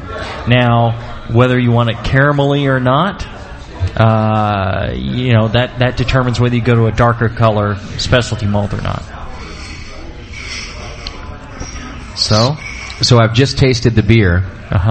Sorry to be Wash jumping all over those the place. grain All right, husks down. Colin, I'm done with my green sandwich, and now I'm drinking the beer, and it totally works. The beer is almost identical to the grain sandwich. It's uncanny. Breakfast of champions. It's uncanny. And 100 grains It's- isn't much volume, is it? No, it was kind of a lot. It looked like not much. Colin, I don't know if you could hear at home, but Colin was saying 100 grains isn't that much. It doesn't look like that much. It looked like a little bit in the bottom of that shot glass. No, but it's doable. It's completely doable. Okay, so by the way, did you hand count the grains? Did you wash your hands before you hand What is counted wrong those with grains? this guy? You had 86 grains Okay, he's telling me now. of crisp Marisol, I just ate 86 grains of Maris Otter, 4 grains of caramel 15, 4 grains of caramel 15, 4 C45, 4 grains of C45, 4 C77, 4 C77, 4 C120. and 4 C140, and that is the ratio of your recipe. That's what I just said. And it really does taste. Doc, you should try it. It tastes like the beer. It really tastes like the beer. I need some backup here, so somebody else is going to have to do this. Sully, are you in? I'm here. What's that? What? You'll do it, Doc? I'm in. I want you to do it, Doc, because I want some. Can you make one for? I'm sorry, you have to go count out 100 grains. You're done counting. He's like, I can't count 100. Can you just make them like eyeball it? Like just eyeball it. You got to count. Dude, it was only 4 grains. And it made me He's saying that it has to be counted. Okay, I'm fine. All right. I'll miss that. Well, I just want a little back. I think it's a great way to tell the recipe. I really think that the flavors were very similar. So I'm going to go ahead and put my seal of approval on the 100 grain rule. On Brian's 100 grain rule and recommend it. I mean, because really, like I said, the point here was that figuring out how much of each to use, and that was a good way to combine the flavors. I mean, you're mashing it up in your mouth, and plus I feel healthier having done that. You have to, you have to take into consideration that, all the fermentation characteristics, the hops, things like that are going to add to it, and try and eliminate the husk from what you're thinking about. But other than that, the flavors are going to be fairly similar. Yeah, it's a good way to do it. They really don't change much between the grain and what you end up with in the wort. And by the way, it's still tasty because it's like all over in the. It's hanging out in your teeth right now. It's like it's in my teeth. You might inhale it actually. In my beard, and then I'm in trouble. I'm gonna be choking. Okay, let's go back to stout because it's another great representation of Doc. Doc carries toothpicks with him apparently because he's just handed me one. And I'd like to talk about the stout that you two brew, Doc and Jamil, but also I think that Sully can chime in here too because he's got a great stout. Yeah. Don't you put like fish in it or something? No fish. Oysters. we do an oyster stout, which is kind of a melding of an old style, where oysters were prevalent on the east coast of England, and stout was a very popular drink, so we decided to combine the two. So what we do is we'll take a bunch of shucked oysters and a little bit of the brine from it and actually put it in the boil. So the idea behind it is that you have sort of the necessary salts and ingredients in oysters as far as the calcium and salt's concerned, and so it sort of lends it to the beer itself. I always tell people if you taste oysters in there, it's there. If you don't, then it's probably not there. But the idea is you want to have too fishy of a beer, so because that's not a very good flavor in beer. I have had homebrew, actually. Grant Johnstone, the brewer at Black Diamond, he actually brews an oyster stout, and he'll actually use the meat of the oyster. That's disgusting. And it's funny. It actually works though, because it's really subtle and it's in the background, but it's not. It's not over the top, and it's a fun beer to brew. What's really great is the shucking party that occurs before we make it. So shuck you, shuck. Oh shucks. Sometimes my jokes are really stupid. Well, I think about that sometimes when I try to go to sleep at night. About how dumb that shuck you joke was, for example. Yeah, but you said it and Doc backed you up. You got to move on. So, all right, let's talk specialty malts. So the idea is that the calcium in there will sort of support the beer and all that. But the specialty malts I use in, like Jamil said, they are different for every single stout. And as far as the Oyster Point Stout goes, I use a little bit of dark malt, use chocolate roasted and black. But what I have done, black patent, and also some flaked oak. But what I have done over the years is that I noticed that most of my stouts were a little bit too astringent and too roast forward. So what I do is I've been backing off on the roasted malts and the dark malts. Yeah, because they will add that acidic kind of the acidic and the astringency. Yeah. But what I actually would challenge everybody out there to do is to take a Guinness and try it, and almost like close your eyes when you drink it, because that beer it has a little bit of roastiness to it. It's very subtle though. Yeah, it's almost not even there. And that's kind of the beer I'm trying to make, actually. Really? When I do a dry stout. Trying to get it just really close to that. Just back off on it, because I think it has a tendency on the West Coast is that we we kind of kill you with the roasted malts and all that. Yeah, so. Yeah. Although I like, some of that, but I think, and the point of this discussion here is the balance between it. Yeah. And by the way, when I close my eyes and taste the Guinness, do I have to touch myself as well, or just closing my eyes is fine? If you're closing your eyes, does it matter who's touching the oyster? It really doesn't matter. It could be anybody, really, and it wouldn't be gay at all. Fair enough. It's not gay if you're testing it. Or if you don't know who it is. It's not. Is that I didn't know that. No, it's okay. You sit on the other hand, and it goes, how many call the stranger? If you don't know who it is, it's not gay. I like that rule. It's fantastic. Sorry, Jamil. Don't look at me like that. Okay. I have to tell you right now, I got to chime in right now. My parents are listening to the show for the first time right now. Really? So I'm just trying to keep it as like PG-13 as I could. Okay. And I just did the touching you joke, and my mom's gonna be like, Sean, why are you doing that? Yeah. Exactly. I want to talk to. I'm shocked at you, boy. I want to talk to Mr. and Mrs. O'Sullivan here real quick. I just want you guys to know that not only is Sean a really good guy and a big supporter of the show. You've been drinking, but I've never seen anybody touch themselves as much as Sean O'Sullivan does. I mean, every time I call him up, hey, what are you doing? I'm touching myself. So, he's a touchy-feely guy. But you've been in the room a couple times for that. And which freaks me out. It's really odd. And you're okay with it? Well, I've just come to know that it's just part of you. I mean, you stare at me and you touch yourself. It's very odd. But, so... Oh, come on. Everybody raise their hand. Who hasn't thought of Justin and touched yourself? Yeah. Why is my hand the only one in the air? Your hand's not even in the air. I saw Sean Paxton has just put both hands up in the air. I want you guys to know. His wife is pregnant too. That's odd. Okay, Jamil, don't get all antsy on me. Okay, let's start talking about stouts. No, we're trying Sean's mentioning Sean. We're trying his Dogfish 120 clone first. Yeah, Sean Paxton, not Sean O'Sullivan. Sean Paxton, the good brewer. Yeah, Jamil kind of said that like Sean O'Sullivan could never make a 120 clone. Ooh, he just gave him a good whack on the head. He touched you and I were having a love fest last anniversary party, and it's falling apart. And then he comes out with that. It's because you haven't been around, man. You got to nurture the love. You just can't leave for like months at a time and expect to come back. No, Sean's made a great 120 clone. I'll tell you, the aroma is exactly Dogfish 120. You know, the two clone. We're gonna have to do a clone show with you because the two clones I've had from you, Paxton, are so right on. They're so like close to the beer, like they should be. We're gonna have to do a clone show with Paxton. Go ahead, tell us about the beer. It's a look. He's touching his beer like he touches himself. It's a touch sweeter than Dogfish 120. Little so sweet. it needs to attenuate a bit more. Yeah, it is sweet. But it's not as hot in alcohol as a Dogfish 120. Believe it or not, this is like a nice controlled fermentation, nice and steady and clean, and didn't get nearly as hot. So that's probably one of the reasons why it didn't attenuate quite as much. Well, what did it finish at, Sean Paxton? Oh, read the label. It's on the label. What does it say? Started at 1200, finished at 1052. Wow, 1052. So it's a little over 20% alcohol. 20.1. And I'll tell you, that's a very good attempt at an extremely difficult beer to make. And he did 10 gallons 10 gallons, oh my God. He's talking about his feeding regimen, how often he had to... Feeding it like he was breastfeeding a child. And you only brought us a growler, you cheap bastard? 10 gallons of this stuff. He brought us a growler. What the hell?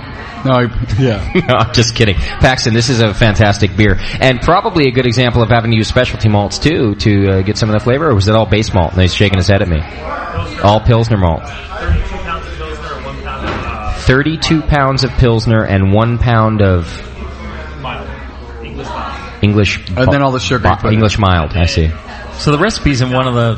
Yeah, he'll post the recipe in the form. It's in the Zymergy. Basically a half a sack of dextrose. The one on brewing strong beers. Okay. Post that in the forum for us, if you would. It's Jamil's... It's actually the recipe from Dogfish Head, from Andy at Dogfish Head. The guy who brews it gave me the recipe, and I just wrote it up for Zymergy in the you just stole it from him article. Well, every time he like a year or so every time ago. he pulls this out, my eyes just open, and it's like cool. Wow, that's great beer. Thanks, Sean. It's a very difficult beer to make.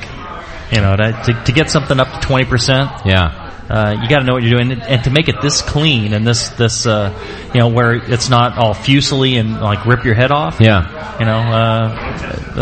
Very, very good job. You're no slouch, Sean Paxton. Sean Paxton writes our beer and food article in the Brewcaster, the newsletter, and you can look for some good Irish recipes coming up this month. So just so you know who he is. All right, listen. Since we're totally off topic anyway, why don't I go through some of these questions that I got from the chat room, and then we can get back onto the stout. This is a cool question that came through from one of our listeners who's in the chat. Is this his first time in the chat, Daniela, this person, or is he with you all the time? It's the first time with us, too. And so this is cool. We always like to answer the first-timers. Is this... did you go count these out, Justin, for... All right, so everybody's got their own little grain sandwich. Okay, Jamil and Sean, listen to this because it's a good question. Okay. I'd like you guys to be able to chime in. Guy says, I'm 60 years old and have been brewing for 10 years now. He says, recently, a 5 to 6 hour brewing day is a little tough on him. A lot like you, Sean O'Sullivan. I'm approaching 60. You're retired by now? Not just, but like a long brew day on you, you're like, forget it, I got stuff to do. I got chatting to do. Stephanie, will you clean me now, please? Yeah. So he says a long brew day is a little tough on him. So he wants to know, what are the ramifications of mashing and sparging one day, saving the wort, and then boiling the next day? What do you guys think about that? It's a tough thing because you're really creating a bacteria farm with all that sugar. Oh, there's a school out there that people do this all the time. Well, yeah, I mean, Cantillon does that. Have you heard of sour mash whiskey? Yeah, same kind of a concept. But if you heat it up enough, so the thing is, you get the wort. If you're mashing and you've run out into the kettle and all that. Yeah. Once the wort's sitting in the kettle, you need to heat it up to pasteurize it, so it's not going to go bad. One thing, you want to stop the enzymatic conversion of the starches. You don't want that to continue. And the other thing is you want to sanitize it so it's not going to go bad on you. Keep it covered and all that. And then you could boil the next day. Sure. Okay. So he can do it. Personally, I would go to extract before I did that. Yeah, you're gonna get extracts, lacto. Extracts are good. You can get a lot of lactobacillus. There's some high quality extracts out there from some manufacturers that I think they're fantastic. And if I need to save time, I'd go to extract. Okay. I still do extract once in a while. If I'm going on a big brew off-site, I don't want to drag all my stuff. If I need to whip something out pretty quick, I can do that. I think you could probably do it if you raise it to 180, held it there for 20 to 30 minutes, put it in kind of a clean, sanitary environment, and then waited. But I think all the time that you would spend doing that, you could probably just go through on your brew as well. Yeah. Okay. You agree there? You end up having to pasteurize it. Yeah.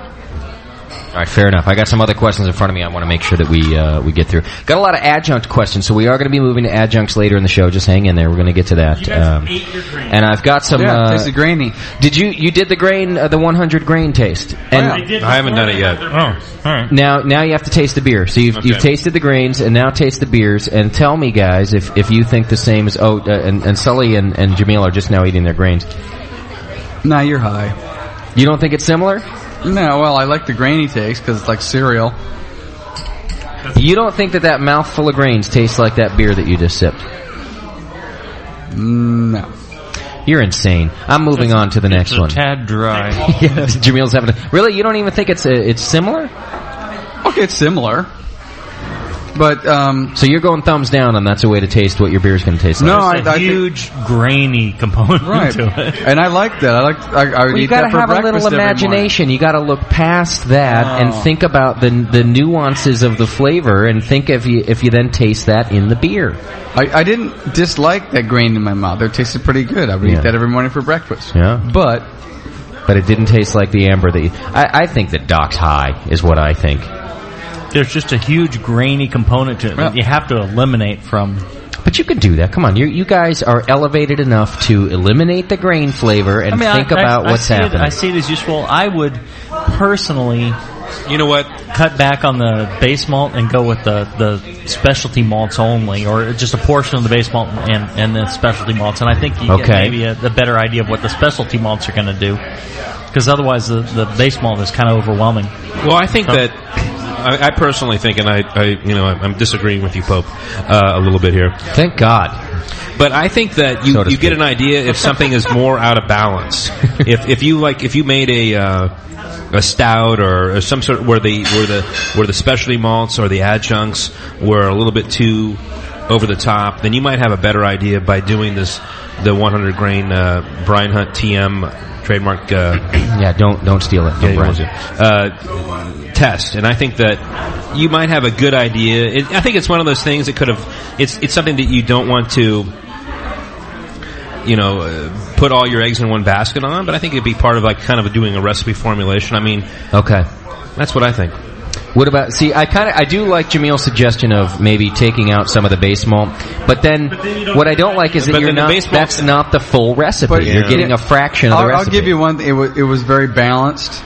It was good recipe. Grain and the beer is very balanced. Yes, it is. So, but if you sit there and you can sit there and you're all experts. You can pull the bitterness out, and you can taste what's going on in terms of the malt component. I think that's what I'd be doing. See, the thing is, I get more. If I had a bunch of different grains, different recipes, I could probably pull it out. And I think that's where you're right in this. If you gave me you can match them up, a bunch of stout grains, and for your stout recipe, and compared to the pale ale, pale ale is up to Doc would be able to do those two. Yeah. I think this whole segment would have been a lot better if I turned Doc's and Jamil's microphone off and just paid attention to me and Sean O'Sullivan and how we like it. I guess you could do that. How you and Sean O'Sullivan like it. How we like it. Yes. Okay. It makes for the character of the show is changing dramatically. Much better radio. Okay, I have questions about a couple specific specialty malts that I want to cover. Someone wants to know, how would toasted malts taste different than toasted oats? Sorry, how would toasted oats taste different than toasted two-row if they were heated in the same oven, for example? One tastes like toasted oats, the other tastes like toasted two-row. Fantastic. Toasted oats starts to taste like cookies. Cookies, yeah, like oatmeal cookies. Oatmeal cookies, and two-row tastes like caramel malt. Biscuity, biscuity. Yeah, biscuity. Oh. In Munich. Klein. Munich-y, yeah. You see how much better Dr. Scott's answer was than yours, Jamil? You see that? What? No, this is the type of answer Dr. Scott was encouraging earlier on. I see. Off microphone. I'm throwing you under the bus, buddy. Yeah, thanks. Fair enough. Better than me. Another specific specialty You're malt next, buddy. question. Someone wants to know, what does Cara Vienna add to a beer? Why would we use Cara Vienna or Vienna? None of you know. Have you ever used Cara Vienna before? I've used it. Who makes Cara Vienna? I just didn't know why. Is that a... It's like Cara Munich. Why don't we start with Fireman's makes it, I think. I think Brees has one without the trademark name. Okay. Well, so what are our Caras then? Because there's a Cara Pils, there's a Cara Vienna, there's a Cara Munich. Cara Pils is obviously the Brees trademark name, which is dextrin malt. Mm-hmm. Which adds Vienna malt no flavor. No flavor at all. But is the prefix Cara, does that represent something? They're all kind of a similar... Actually, I think Cara Vienna is probably a dextrin malt. Right, but it also has a bit of a flavor and a slight richer flavor along the lines of the Vienna. It's not like glass through the but then they have the Cara Munich, which is much more crystally. This is a train wreck. Yes, it is. What's wrong with you people? No. I mean, actually, he makes a good point because what happened is that Brees puts out this Cara Pils malt, and it's actually unlike any other malt. And everybody who brews knows what this thing is. And so some of the other malt suppliers have producing sort of a quote unquote dextrin malt, but it's not like Cara Pils at all. Okay, they've kind of done their own thing with it, and I get the feeling that. Cara Vienna is probably what Jamil's talking about. It probably has a little bit more flavor, and it's probably not as dextrin enriched as Cara Pils is. At the same time, it's probably adding like some sort of flavor component as well, like a toasty flavor component. Dan Gordon was talking quite at length about how the different crystal malts done in England and crystal malts or Cara Pils or Cara Munich or German are quite a bit different. It's just a whole different animal. So, a short answer to the listener is go find out your damn self. Well, no. Well, it's how do you describe a color? How do you describe a flavor? We're kind of dancing around what we. Well, I think we're trying to get into what's the difference how they're made when. It's easier when you say compare one to the other. The essence of this show is what's it going to do to my beer? Right. Okay, another question that came through then, since we're covering these. Someone wants to know, what exactly is brown malt? I want to know what it is. Well, Doc and I talked about this earlier. Yes. Brown malt's basically, it's a base malt. It's more of an older malt. They don't make it very much anymore. It's just kilned at a higher temperature than 2-row or pale malt. Well, it barely converts. And it barely. Because they've killed really it. Want to throw in they've killed it at such a high temperature. It's barely at the point where they've just almost denatured the enzyme. I don't like brown malt. I think it's a dirty malt. Well, I agree with you. And everybody says that you have, in order to make a brown ale, you have to use brown malt. I disagree with that. Yeah, I think you're 100% right. That's all they used to be until they came up with better techniques. But so like an old world malt. Today's brown malt though is. It's a standard pale malt. They jack it up to 60 love or between 40 and 60 depends on what maltster. And the thing about it is if you've had the only recipe I use it in is in a brown porter. If you've had Sam Smith's Taddy Porter, that's brown malt in that background, that kind of odd, kind of toasty, flavor. Dark, cool thing that we like. Flavor in there. I mean, Sam Smith Taddy Porter is a great beer. Okay. But that one, if you want that flavor, you need brown malt. Okay. And in design, Ray Daniels designing great beers. He's got a recipe in there for making like mild malt and brown malt and a couple other things. If you don't have that book, get that book. It's great. But, it is great. It's a good book. You can make your own brown malt if you can't find it somewhere. It's kind of hard to come by. Actually, more beer carriers it now. The book? Brown malt. And the book. And the book. You can get both at more. I didn't know they carried brown malt. Yeah, I was on the website and they carried brown malt. I'm like, well, I was all ready to go to Northern Brewer because I needed it. But okay. Okay, another question. Someone would like to know the difference between crystal malt and caramel malt. What are the difference between those two? Essentially the same thing. They are? Is it just different names? See, this is an interesting thing when you talk about maltsters and the people who are supplying it. They don't because want to get sued. But some places will call the exact same malt two different things. Well, it's interesting because Chris Malting Company, which is I use a lot of their specialty malts. Okay. They produce a 15L Crystal, which I use in my IPA, and then they also have a Caramalt. They call it Caramalt, which is actually a 15L Levabon malt. And you try to ask them, well, what's the difference between the two? And there's absolutely nobody can respond to it. It's almost comical. How do they taste out of a shot glass, though? I don't know. Let's get Colin over here. Yeah, exactly. No, but I don't know, Jamil, have you had experience with that? Because I have the feeling like there's very similar malts. I think the Caramalt from Crystals is sort of their version of Carapils. It's their dextrin malt, actually. And but the 15L Crystal, if you actually look at the analysis, they're almost identical. Okay. Jamil's looking at him like a deer in the headlights. Jamil, that was like we're playing tennis. The go-to right now, question, yeah. And it just went whooshing by me. Yeah. But do you agree with this analysis? Yeah. You know, I think the whole term caramel malt and crystal malt. I think it's pretty interchangeable. Synonymous. Yeah. Okay. You know, it depends. That's really good to know. You know, if you're talking about English maltsters or U.S. maltsters or German maltsters. Yeah. It's really good to know because this is a confusing thing, you know, for homebrewers. That in particular, the 15L versus Caramalt versus the Crystal Malt versus the Caramalt, to me is very confusing as a professional brewer. Really? And I'm easily confused. But the whole dextrin malt game is something that I think that Breeze is kind of like taken on with Carapils. Okay. And you have Carafoam, and you have all these other sort of Cara Red. And you have like what is going on there? And I don't know. Selling more product, baby. Yeah. Okay. Fair enough. Feeling really. I know we're kind of like more questions. Yeah, I do have a lot of different questions in front of me. Hammering through those bad boys. Why does the attenuation ability of yeast? This is from one of our live listeners here today too. The attenuation ability of yeast increase when using simple or refined sugars. He says, i.e., like, why will you end up with a lower terminal gravity when sugars are used? It's the type of sugars that are available to the yeast. Okay, so sugar tends to have an easier time. Certain types of sugars that are easy to break down into the compounds that it turns into alcohol and water and CO2. And certain types of sugars, the longer chain sugars, it's not able to break down. And they're left over. And it just doesn't touch them. And so they end up in the beer.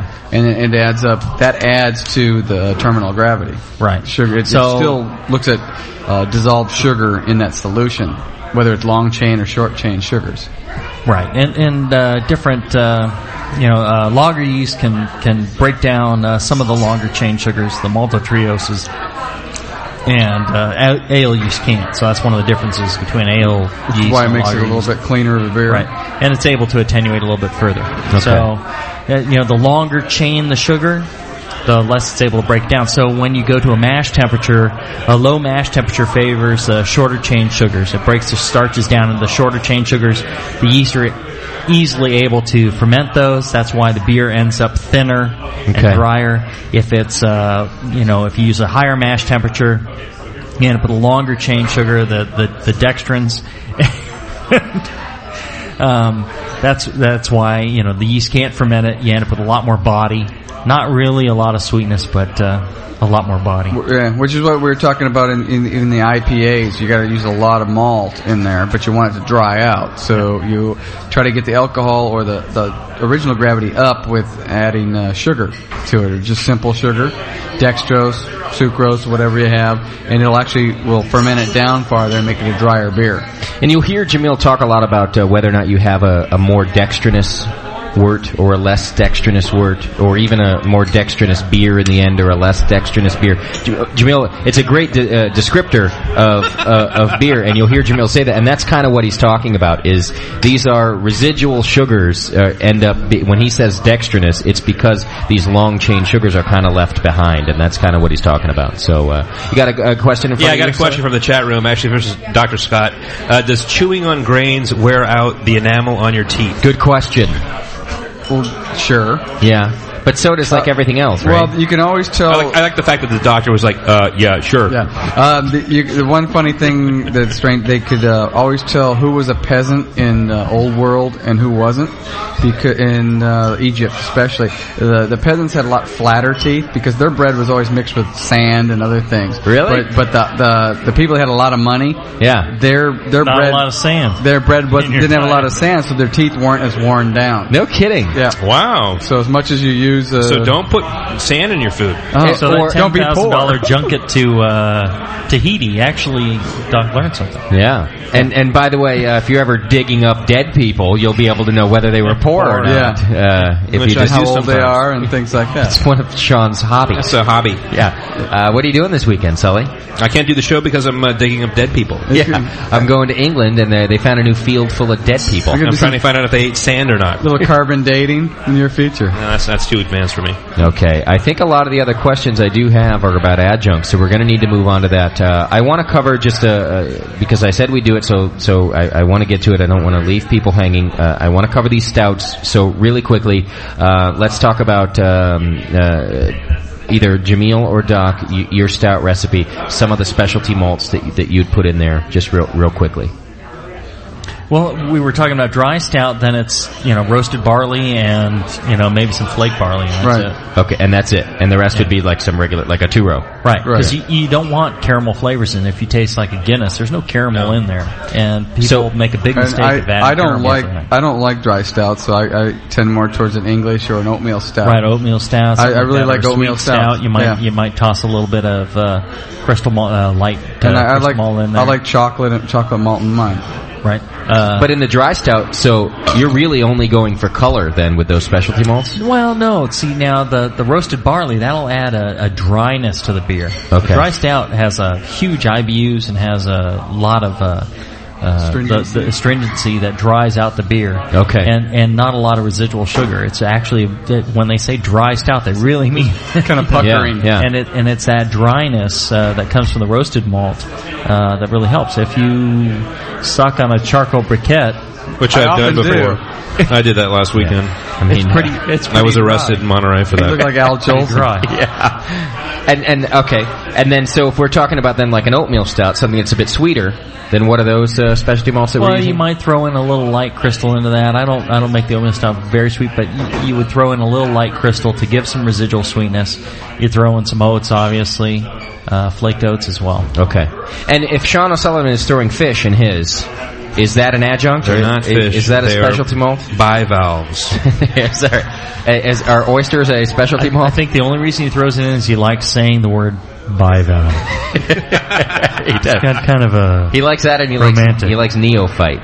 In fact, he likes neophytes with bivalves. He's touching himself while he says bivalves. I think he's a neophyte with bivalves. All right, here's what we're going to do. If you have more specialty malt questions, please feel free to join the chat room and ask us, because I'd love to. It's a tough topic because there's so many different specialty malts, and they're used in such different ways that it's hard for us to cover every one. So what I'd like you to do is, if you have specific questions, go ahead and send them into the chat room. Daniela will get them to us, and we'll try to cover what you really want to know about the use of these specialty malts. And I do have a couple of questions in front of me still that we'll cover. But when we come back from the break, we're going to move into adjuncts, because I do have a lot of questions about that, and we'll try to do a fairly brief synopsis of what they are and how to use them. Well, you have a lot of questions, but we're doing a brief synopsis. That's exactly what's happening. All right, Dr. Scott. You know what brief means for me. It means we'll be done here about 10 o'clock, right? So hang in there, everybody. Broadcasting live from downtown Joe's. Yes, Daniela? Hang on. We got a big surprise for you here. Oh, really? I have to stop? Then I can't go to break? I can't do it after the break? Carlo, how you doing? Carlo, what's happening? Not too much. How are you? I'm doing really good. Have you brought beer? So Carlo made all the way out here, although he's been so sick most recently, to bring you a beer in a real Belgian glass. Oh, no kidding. Yeah, I even brought a glass. Russian river glass. And it's in a Russian River glass. What's the beer? What have you brought me? Well, it's a sour? I think you sent me an email about this, right? It is. It's a sour. It's the one, it was from about a year ago. Yeah. And you had tasted it on the air, and I think it was Jonathan who said, you got to enter this. Oh, okay. And so I did, and it kind of got me into entering competitions and doing different things. So okay. It's been a year, and I saved... Is that the last bottle? One last one for you. No shit. You saved all that beer. You give me the last bottle. That's awesome, man. Yeah, no, that's okay. It was because of you guys. So cool. You know what's cool about Carlo? I think that a long time ago, Carlo sent me an email or something, and I was having a bad day, and I got all bitchy at the poor guy. Didn't I, yell at you or something? I was like, you're an ass. In the forum, I think. Something like that. And it turned out that I was the ass, not Carlo. And he just was he's like, hey, I'm having a little fun with you, buddy. Relax. And I think we settled it on the Dan Gordon show, though. Yeah, is that what happened? It's all okay. good. Fair enough. Wow, that's really cool. So Carlo came all the way out, and all right, I'd love to try it. Yeah, that sounds good. Yeah, man. I'm not that far, actually. I tried to come last weekend, but I got sick, so... Okay. This time nothing was going to stop me. You should have lied. You should have said, I drove here from Nevada. Yeah, that would have been better, a little more dramatic. Yeah, absolutely. But last time I was here, I think I had lunch with Dr. Scott. Oh, no kidding. Yeah. So Carlos... in here, over the corner of the bar over there. So he's not like a psycho or anything? No, well, he follows me around. Yeah, no kidding. Okay. All right, let's drink. Yeah, let's try some of that beer. Let's do it before we go to the break, because I'd like to... if I'm going to spit it out, we should do it on the air, and if I'm going to love it, we should likewise, do it on the air, right? Either way. Carlo's doing a good job. He's pouring it exactly how he should, trying to keep sediment behind. No... I was going to say, Carlo has, perfect hair, and he's wearing, this really, Sean's hitting on you. The Frenchman turtleneck. He's, wearing the... Exactly. I just came in from the field, and that's my French-German accent. That's O'Sullivan for Will You Go Home With Me. Yeah. Is what all that was. All right. Wow, that's really cool, Carlo. All right, let me... Oh, it smells good. Okay, after Justin, because he's a germphobe. Yeah, I can't. But then you have to wait until... Do I have to share? Well, you have to... Yes. Yeah, pretty much. I'm the least germaphobe, so this line is perfect. Oh, yeah, that's good, Carlo. No, I would. I would say if it was nasty. I'd spit it all over my keyboard right here. Share it, bitch. I want to try it, too. Oh, listen how angry Daniela is tonight. Oh, that was... That's really awesome. It's really good. It's smooth. It's got Brett, yeah, because it's pretty subtle. It's sour, but it's really kind of a smooth and subtle sour. It's almost it's kind of a cross between I would say a Brett Lambic and a Saison. Okay, just pass it down here, but please. It's neither one. You see what I mean? It's kind of right in the middle. And this is your last bottle. That's so cool. Let me take another drink before Sean's before he doesn't want it back. Because he's not taking it back after we all touch That's really awesome. And I think it's hard to say that a sour beer is clean, because it is clean. Right? You should have the effects of the yeast, but it should be clean. The sourness, the malt. But on top of that should be it, It's really clean, too. It's got a nice malty character, too. Fantastic. All right, they're passing it down the line. We'll let the guys talk about it when we come back from the break. So hang in there, everybody. We're going to talk about Carlo's beer when we come back, and we're going to move into Adjuncts with Dr. Scott. We'll be right back.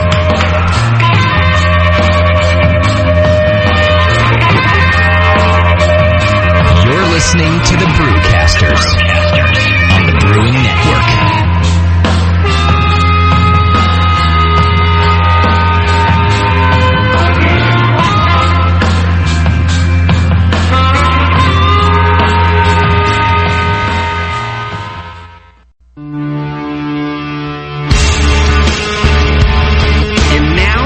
The Brewcasters. On the Brewing Network.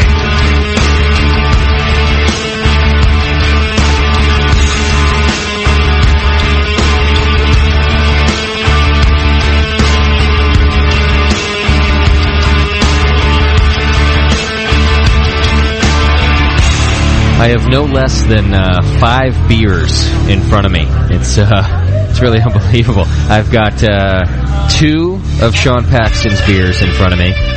I've got Carlo's beer in front of me, which I got back now that it's been down the backwash line, and you guys gave me the final. Are you actually going to drink it again? I don't think so. I didn't think. And I really want to because it's so good. But you guys gave me back all the spittle from the rest of the. Doc's going to drink it. He's fine with spittle. And I stick my hands in places you would never even think of looking. And that's disgusting. Can you turn my mic on, please? Sorry. There you go. What Doc said about what? Well, he's weirded out about, he won't drink this that everybody tasted before. Oh, that's because it's like it's the bottom, it's the spittle. Like even Sully, even you don't want that, right? I don't have a problem with that. Jameel wants it. Wants it? Yeah. And he's talking about how he would drink a beer made from Doc. Come on, spit. He won't even touch the glass. Because at least if it was made from Doc, it wouldn't be spit. Spit freaks me out. Doc is full of spit. Come on. My hands are in spit all day long. You know how when you're talking to people and sometimes they spit and it'll get on your face? I've met some women that way. And I used to be fine. And you go, and now I gag. I start to gag. Yesterday I was at the Barley Wine Fest and somebody spit on my face accidentally when he was talking to me. Doc, spit on him. And I gagged. I totally gagged. Like right there. I was about to. Leak on him. I was about to. Daniela, what's happening? No, that actually happened to me. Did you puke? No, I leaked on somebody, and she's cute, and she said, I don't mind, and it was all good. So. Sounds like it was a wild night from there. Yeah, it was. Danielle, it was a wild night before. Go ahead. I just want to say I love you, boo, and I'm sending a big bussy to Code. Are you the drunk of the week? What? You sounded all slurry and stuff. Daniela, what's going on? Yeah, what's a and big... some spanking to Grains. Whatever. Some spanking. Apparently, you got to be in. It's some weird German code word. At least I'm not drunk of the week. Have you used your safe word yet? Yeah. All the more reason to join the chat. Hit the chat now button right on our homepage. A little late now, but we got one more topic to cover, and still a few questions in front of me as well, which we're going to make sure that we get to. A lot of listeners have come out. What did you guys think of Carlo's beer? Because we went to break when I passed it down the line. It was good. I thought it was great. I thought it was. It had sort of those things that you have in a Brett beer, but as Jameel and I were talking about, it seemed maybe a little sweet. Okay. Had a little bit of malt. I just got not really sweet. I just got this malty background that came through, and it's not bad. I think Sean and I were thinking a little too much. Attenuate a little bit further, or dry it all because most of those Brett beers. It needs that dryness in it, I think. I think we're just more conditioned that Brett beers are just nasty dry, and it's just like... Not nasty. I mean, you look at the stuff that Vinny makes, but Brett beers are just so dry that it just makes your mouth pucker. Yeah, but I think that's one of the characteristics. And are we so entrained to that? Well, I think that's what we expect. I think it's a nice balance. It makes it the measure of a great beer, and talk about 21st Amendment IPA. You can drink. You hear that? Pint after pint after pint of this stuff. He just called your beer great.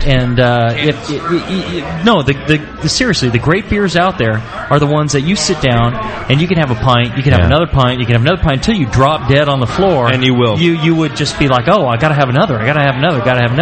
If something is a little too sweet or something too dry, you're right. like you're Doc's right. saying, either way, not gonna work. And in this case, I think Sean and I are both in agreement that I wouldn't drink a pint of that. I mean, it's a really nicely done beer, but a pint needs to be a little drier for a pint. I think you're right. It needs to be a little bit drier. From a homebrew...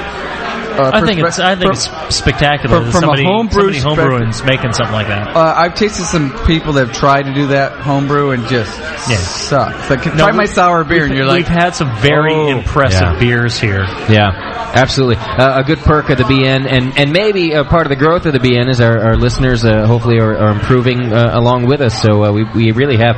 In fact, Doc, I'm trying to remember the last time somebody sent us a bad beer, which doesn't mean you shouldn't send us your bad beers, but I don't think we've had one in a while. We've had a lot of really good beers and people showing up and bringing us good stuff.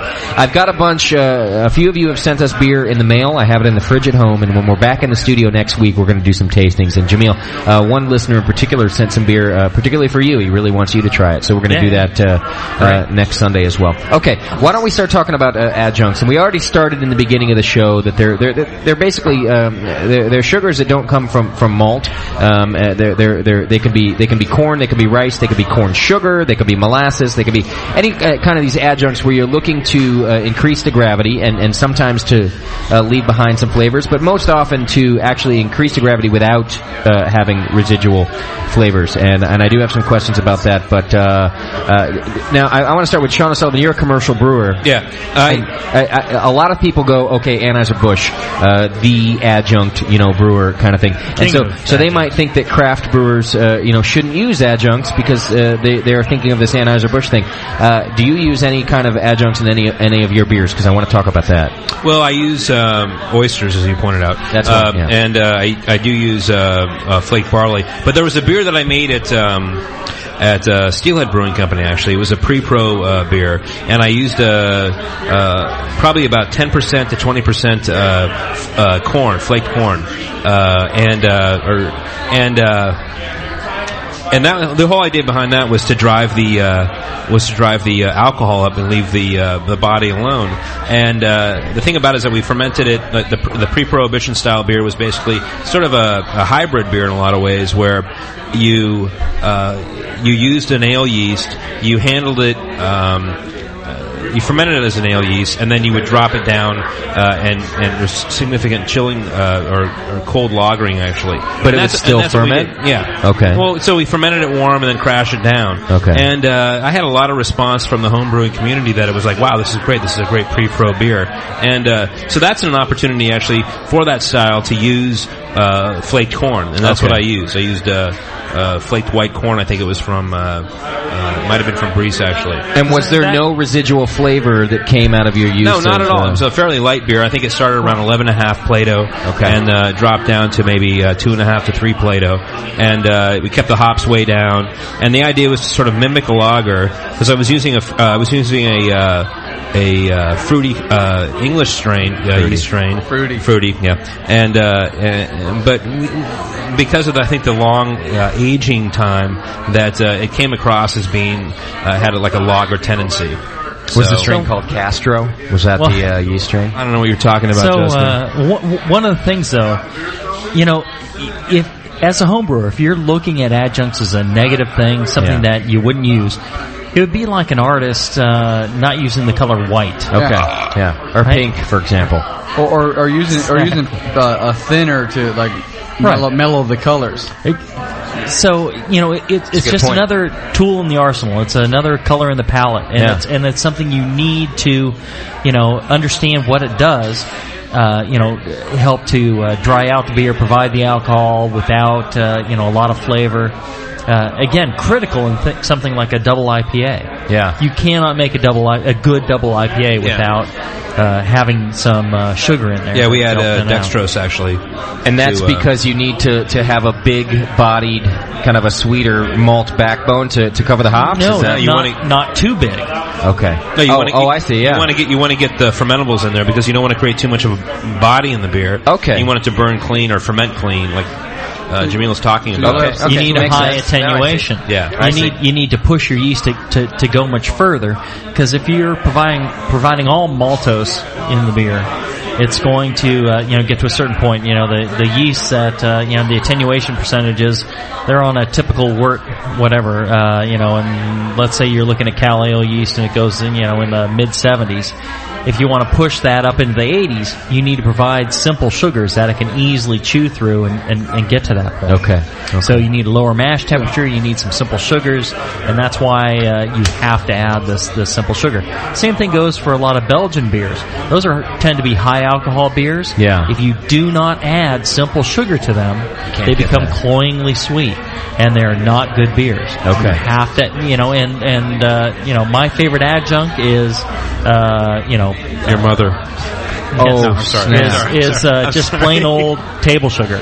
Really? So, just C&H is my buddy when I want to make some of those bigger alcohol beers. And you'll use that before corn sugar, which is more commonly used. Yeah, it doesn't matter. Okay. Same sugar. It's the same thing. It really doesn't affect the flavor.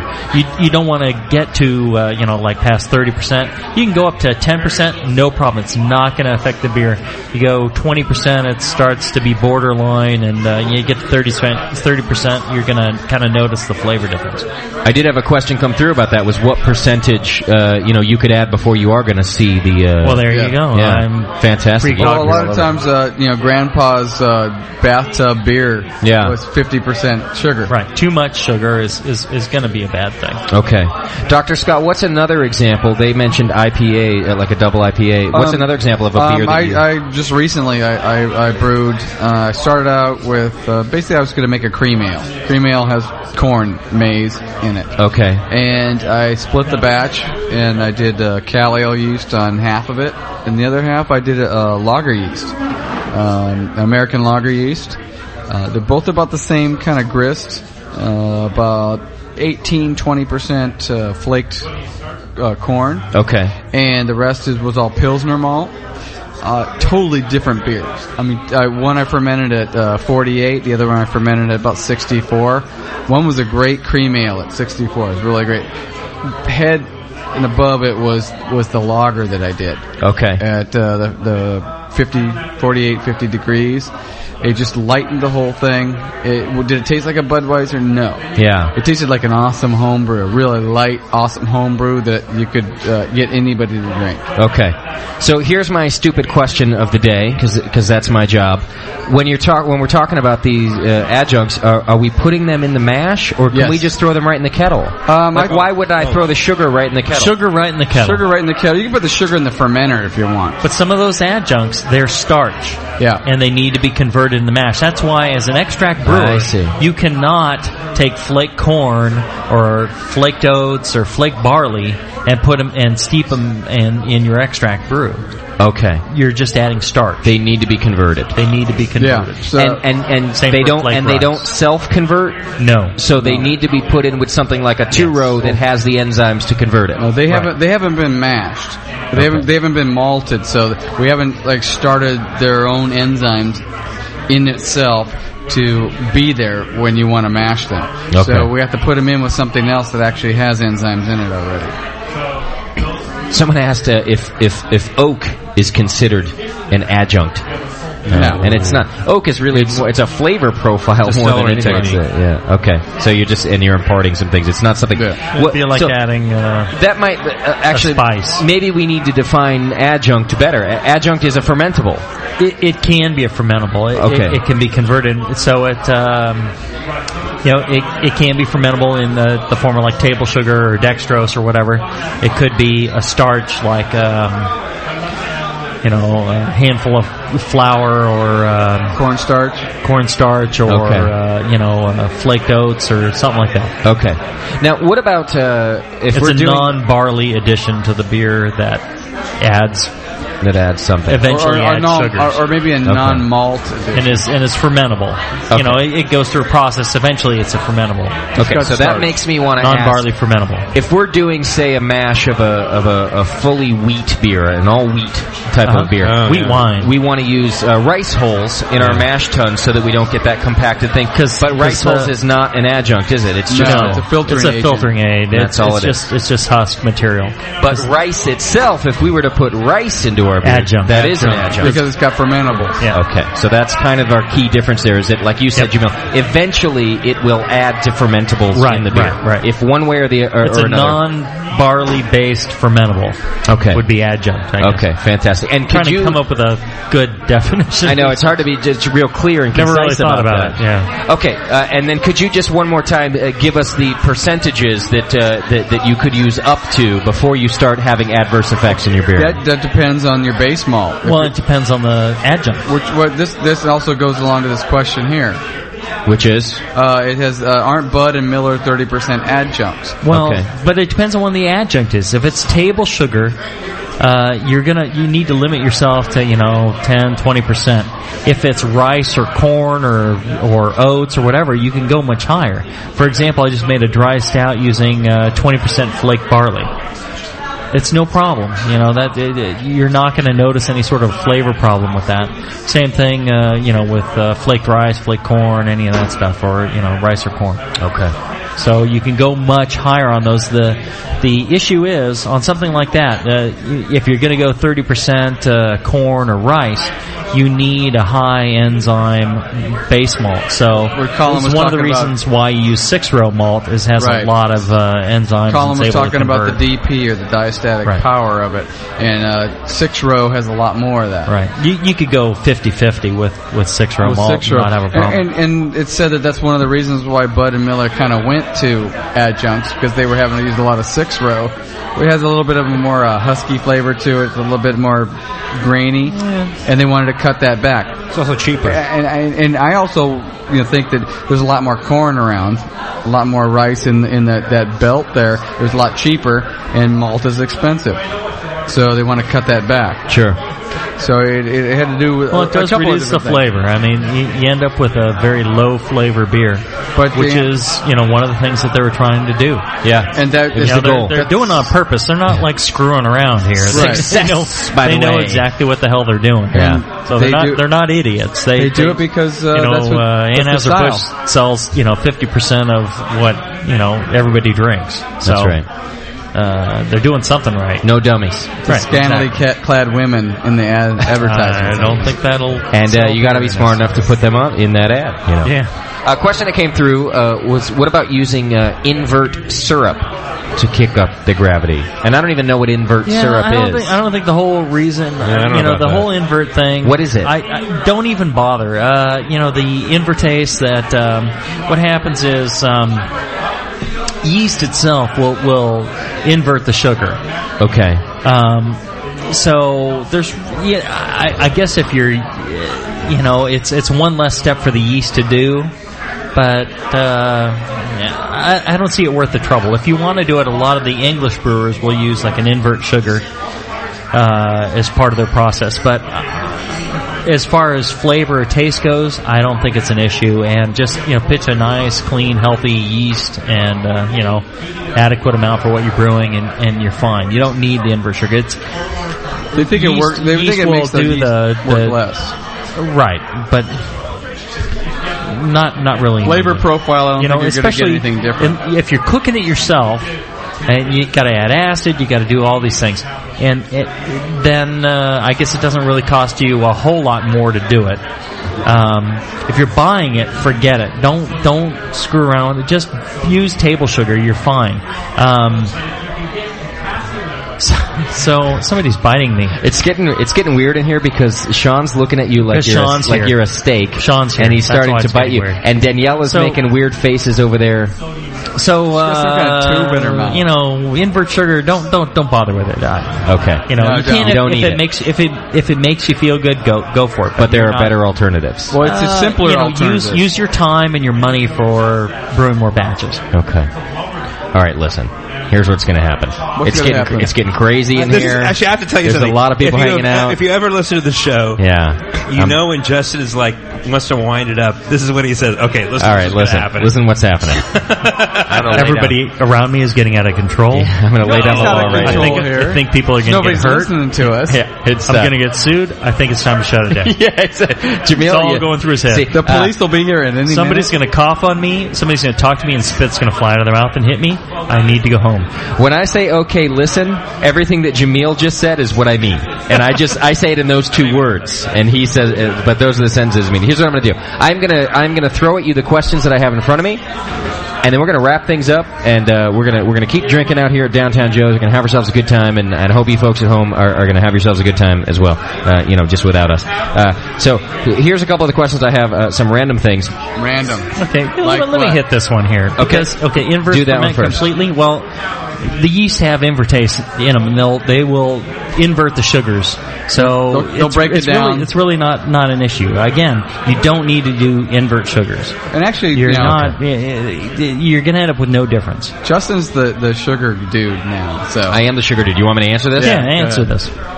Oh, but I don't know anything about inverts. That's why I was asking you what an invert sugar is. I don't understand. It's the way that they're connected, and if you can change the connection, it's easier for the yeast to break them into little parts so they can eat them. Oh, well, why didn't you say so? Because I understand that. Okay. Now that I get. But because what he's saying, deal. they have the invertase in them, The yeast does, the yeast does, so you don't really need to go to that. Sugar, so. Okay. So, like Jamil said, I think before, if you must, go right ahead, but maybe it's not necessary. If you got a barrel of it going, don't go out and buy some. Just, save your money, save your time. Okay. Someone had wanted to learn tonight about honey malt, since we're talking about specialty malt. So, what is honey malt? Again, it's another malt that's been, I think this is a product of... Do you know what Maltster does honey malt, Sean? Honey malt, is that... Gambrinus? Gambrinus. Very good, yeah. Gambrinus. It does have an aroma that is sweet that you may associate with honey, but the ending flavor is not honey-like. A lot of people... They say, "Oh yeah, I'll use this, and it's going to taste like my beer's going to taste like honey. I'm going to make a honey lager or something like that." Nah, I really don't believe that. It's like I get a lot of flavor similar to maybe an aromatic malt. It's very malty. Okay. Plus, if you want to have a beer that tastes like honey, there's this really crazy thing you could put in honey. It's called honey. Yeah. You should try. You should go ahead and throw some honey in there. The problem with honey is that if you put it in early, it ferments out completely and doesn't taste like anything. Okay. Because it's mainly simple like sugar. fructose, yeah. Okay. If you go back to the sugar show, you'll know that. By the way, plug. Yeah, that was my own little self-plug. Got a lot of kind of random questions. Some of the questions, guys, I love all the questions that come through. Some of them, and Jamil's talked about this on the Jamil show. There are some questions that you really just need to go and have a read or look into yourself, because some of them you need to, even if we gave you the long answer, it's not as good of an answer as you're going to discover yourself by going and doing some reading and figuring it out. So, for example, Jamil... Pretty much what I tell my 10-year-old. And my pops used to tell me that too. In fact, I don't think he ever answered one question I ever asked. He was like, "Hey, go do it." Why am I stupid? I don't know. Go figure it out for yourself, son. So, for example, someone wants to know, what's the taste threshold for maple in a brown ale? Now, that is a style question. Like, maybe if you have too much maple in a brown, then it's not going to fit the style. But you really on the type of maple syrup, because they have all sorts of different grades. Yeah, A, B, C. So there's really just kind of a lot of things like this that you kind of need to discover, and you need to give it a shot yourself, and you'll be, and I guess what I mean is, it's not that you shouldn't ask. I'm happy that you send the questions, but you're actually going to get a better answer by playing around with different maple syrups and figuring out where you're at. And one of the things, so the reason that Sean knows what he knows, and Colin knows what he knows, and Doc knows what he knows, and I know what I know is by brewing something again and again and again and again, and varying the amounts, and giving something a shot. And if I knew the answer to this maple question, I would go ahead and say, well, you need 6 ounces of Type C maple syrup in a 1048 brown ale with, but start low. You have to do it for yourself. That's right. And see what the flavors are, and if it's really to your flavor threshold, because my flavor threshold is completely different than Scott's and Sean's and Justin's, and it's really gonna. Some people that don't even like maple got a lot different threshold. I wouldn't go more than 10%. Experimentation. Work it into when you're that's a good answer. When you're going to put it in.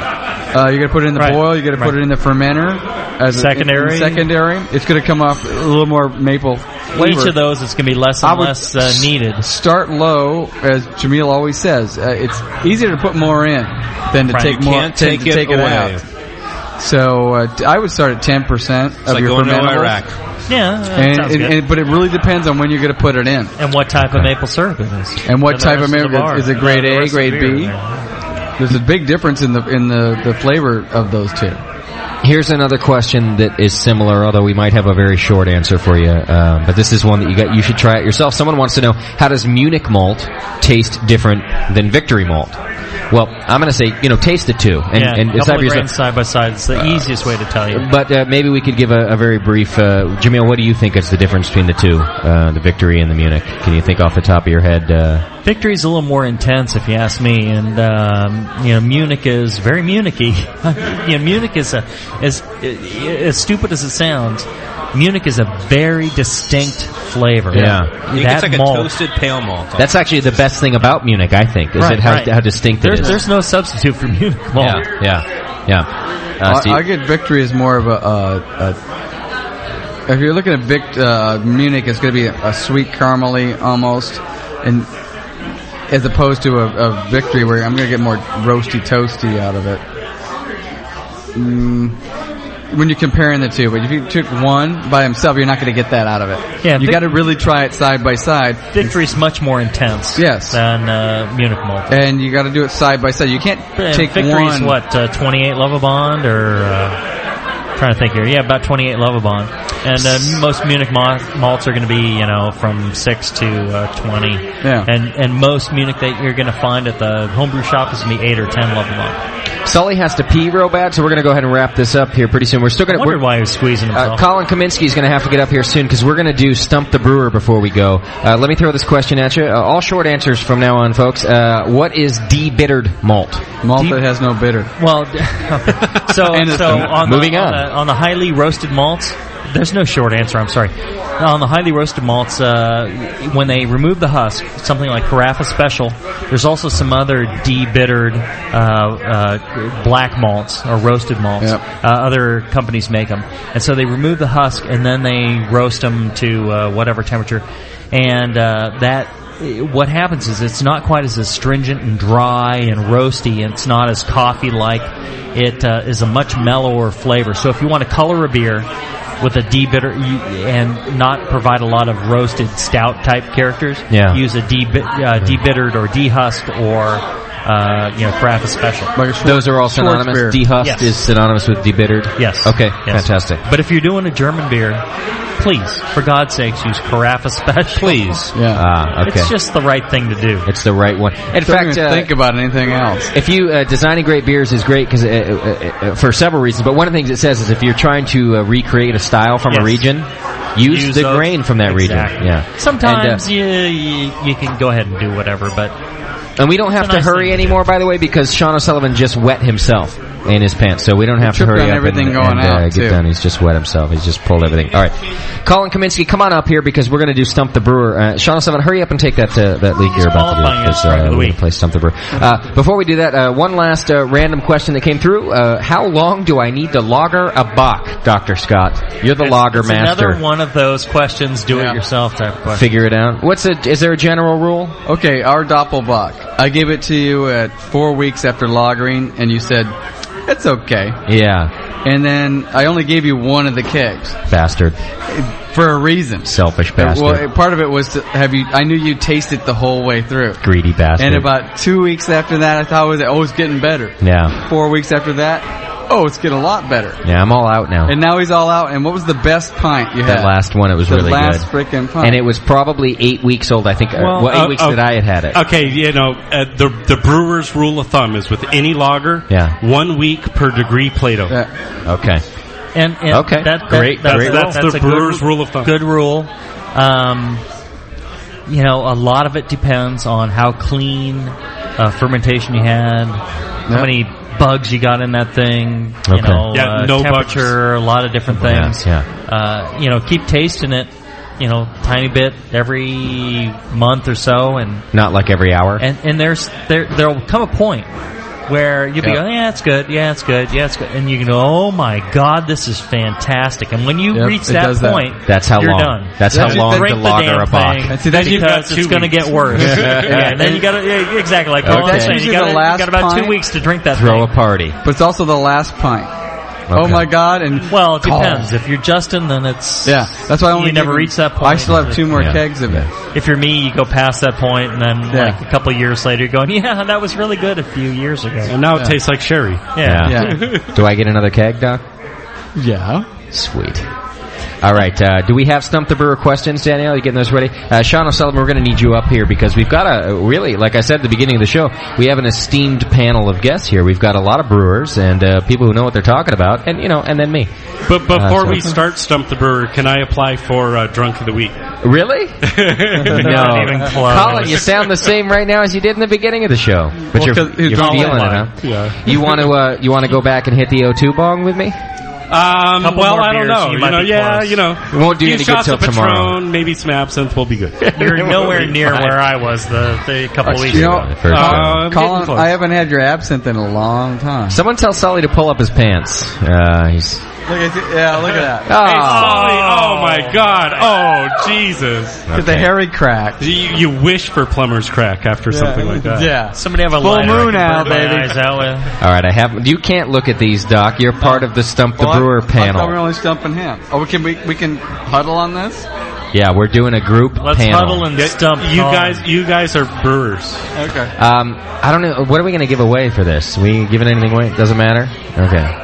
We don't have to give anything away? All right. I've got stuff. You want to give some away? Sure. You want to give away a hoodie? Give away a hoodie. A tail wagon hoodie, any size. Okay. So I have 3 questions in front of me. Sully, you're up here too.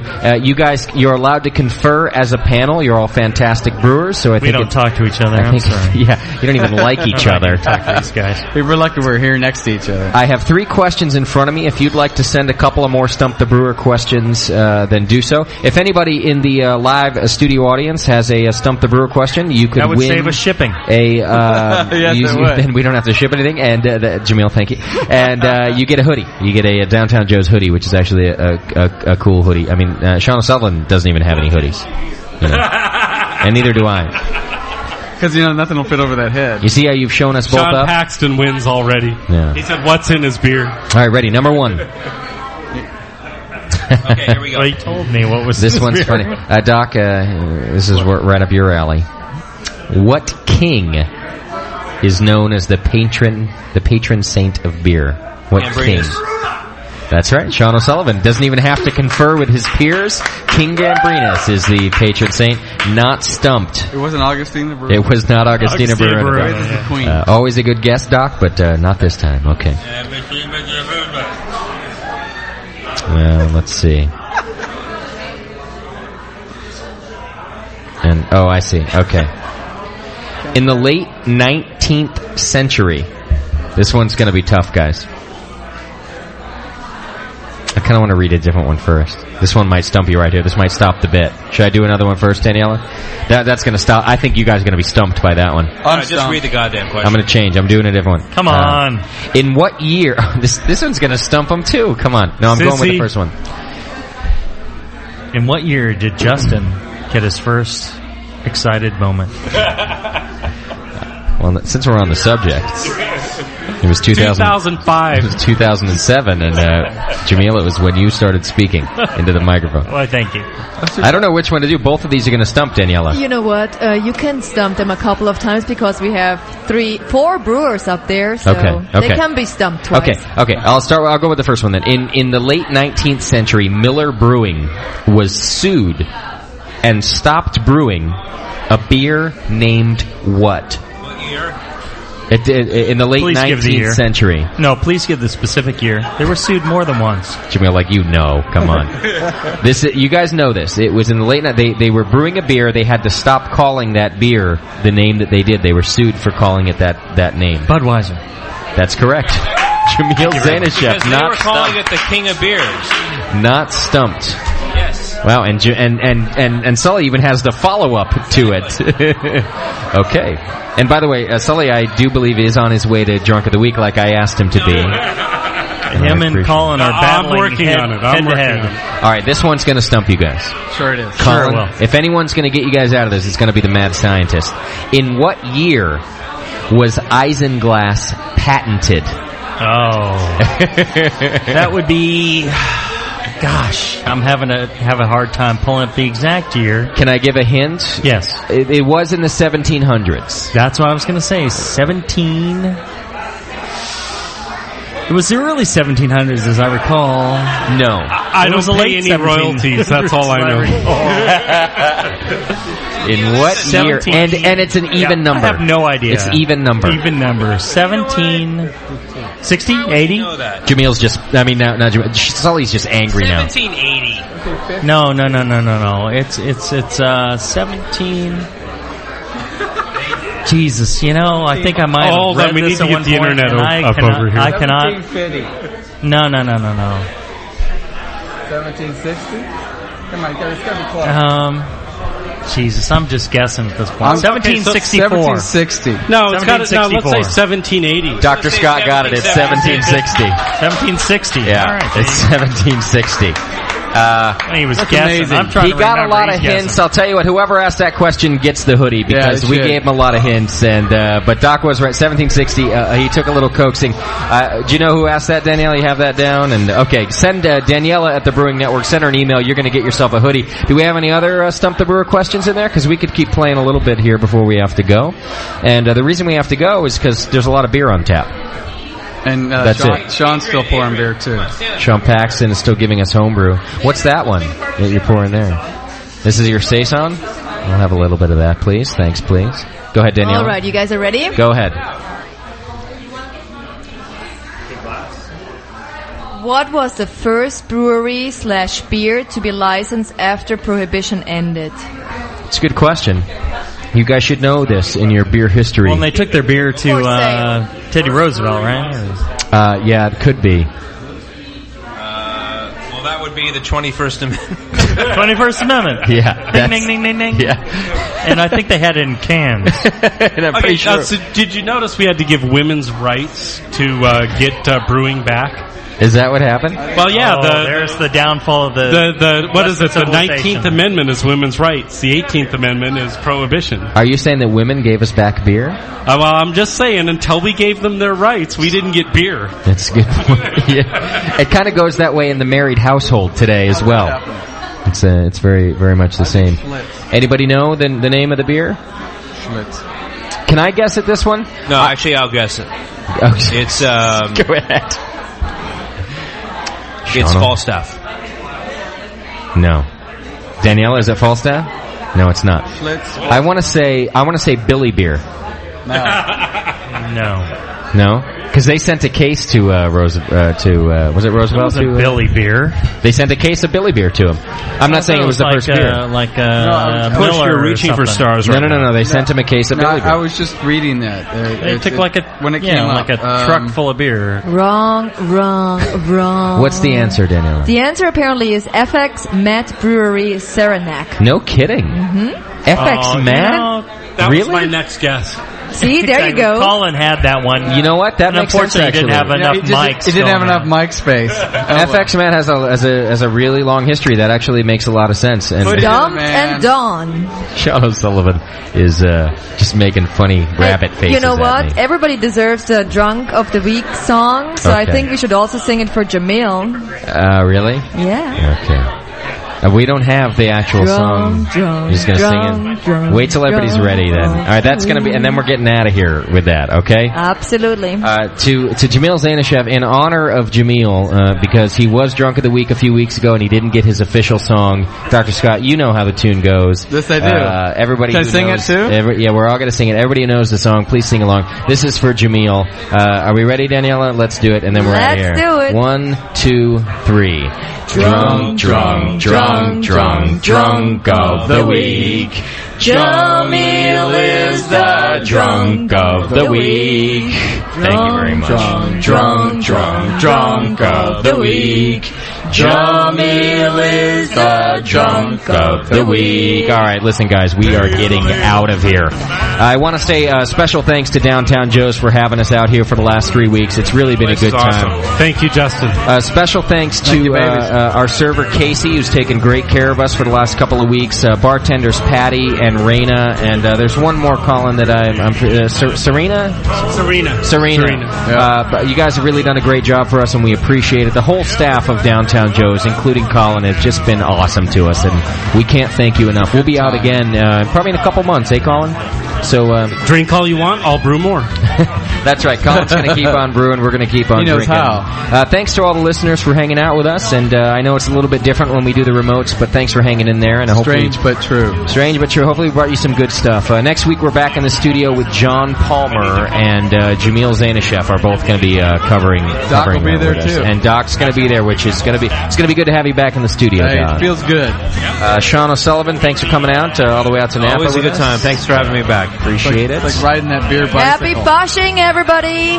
Just a fair warning, the archive might not be up tomorrow morning. I don't know if we're going home. But you're not going home. I think we're staying out here, and I'll see if I can find a way to make it happen for you. Thanks, everybody. It's been a great time, and you guys are awesome. We'll see you next week. Cheers. See ya. Yeah, I think I'll have me. Well, I'll have me one right now.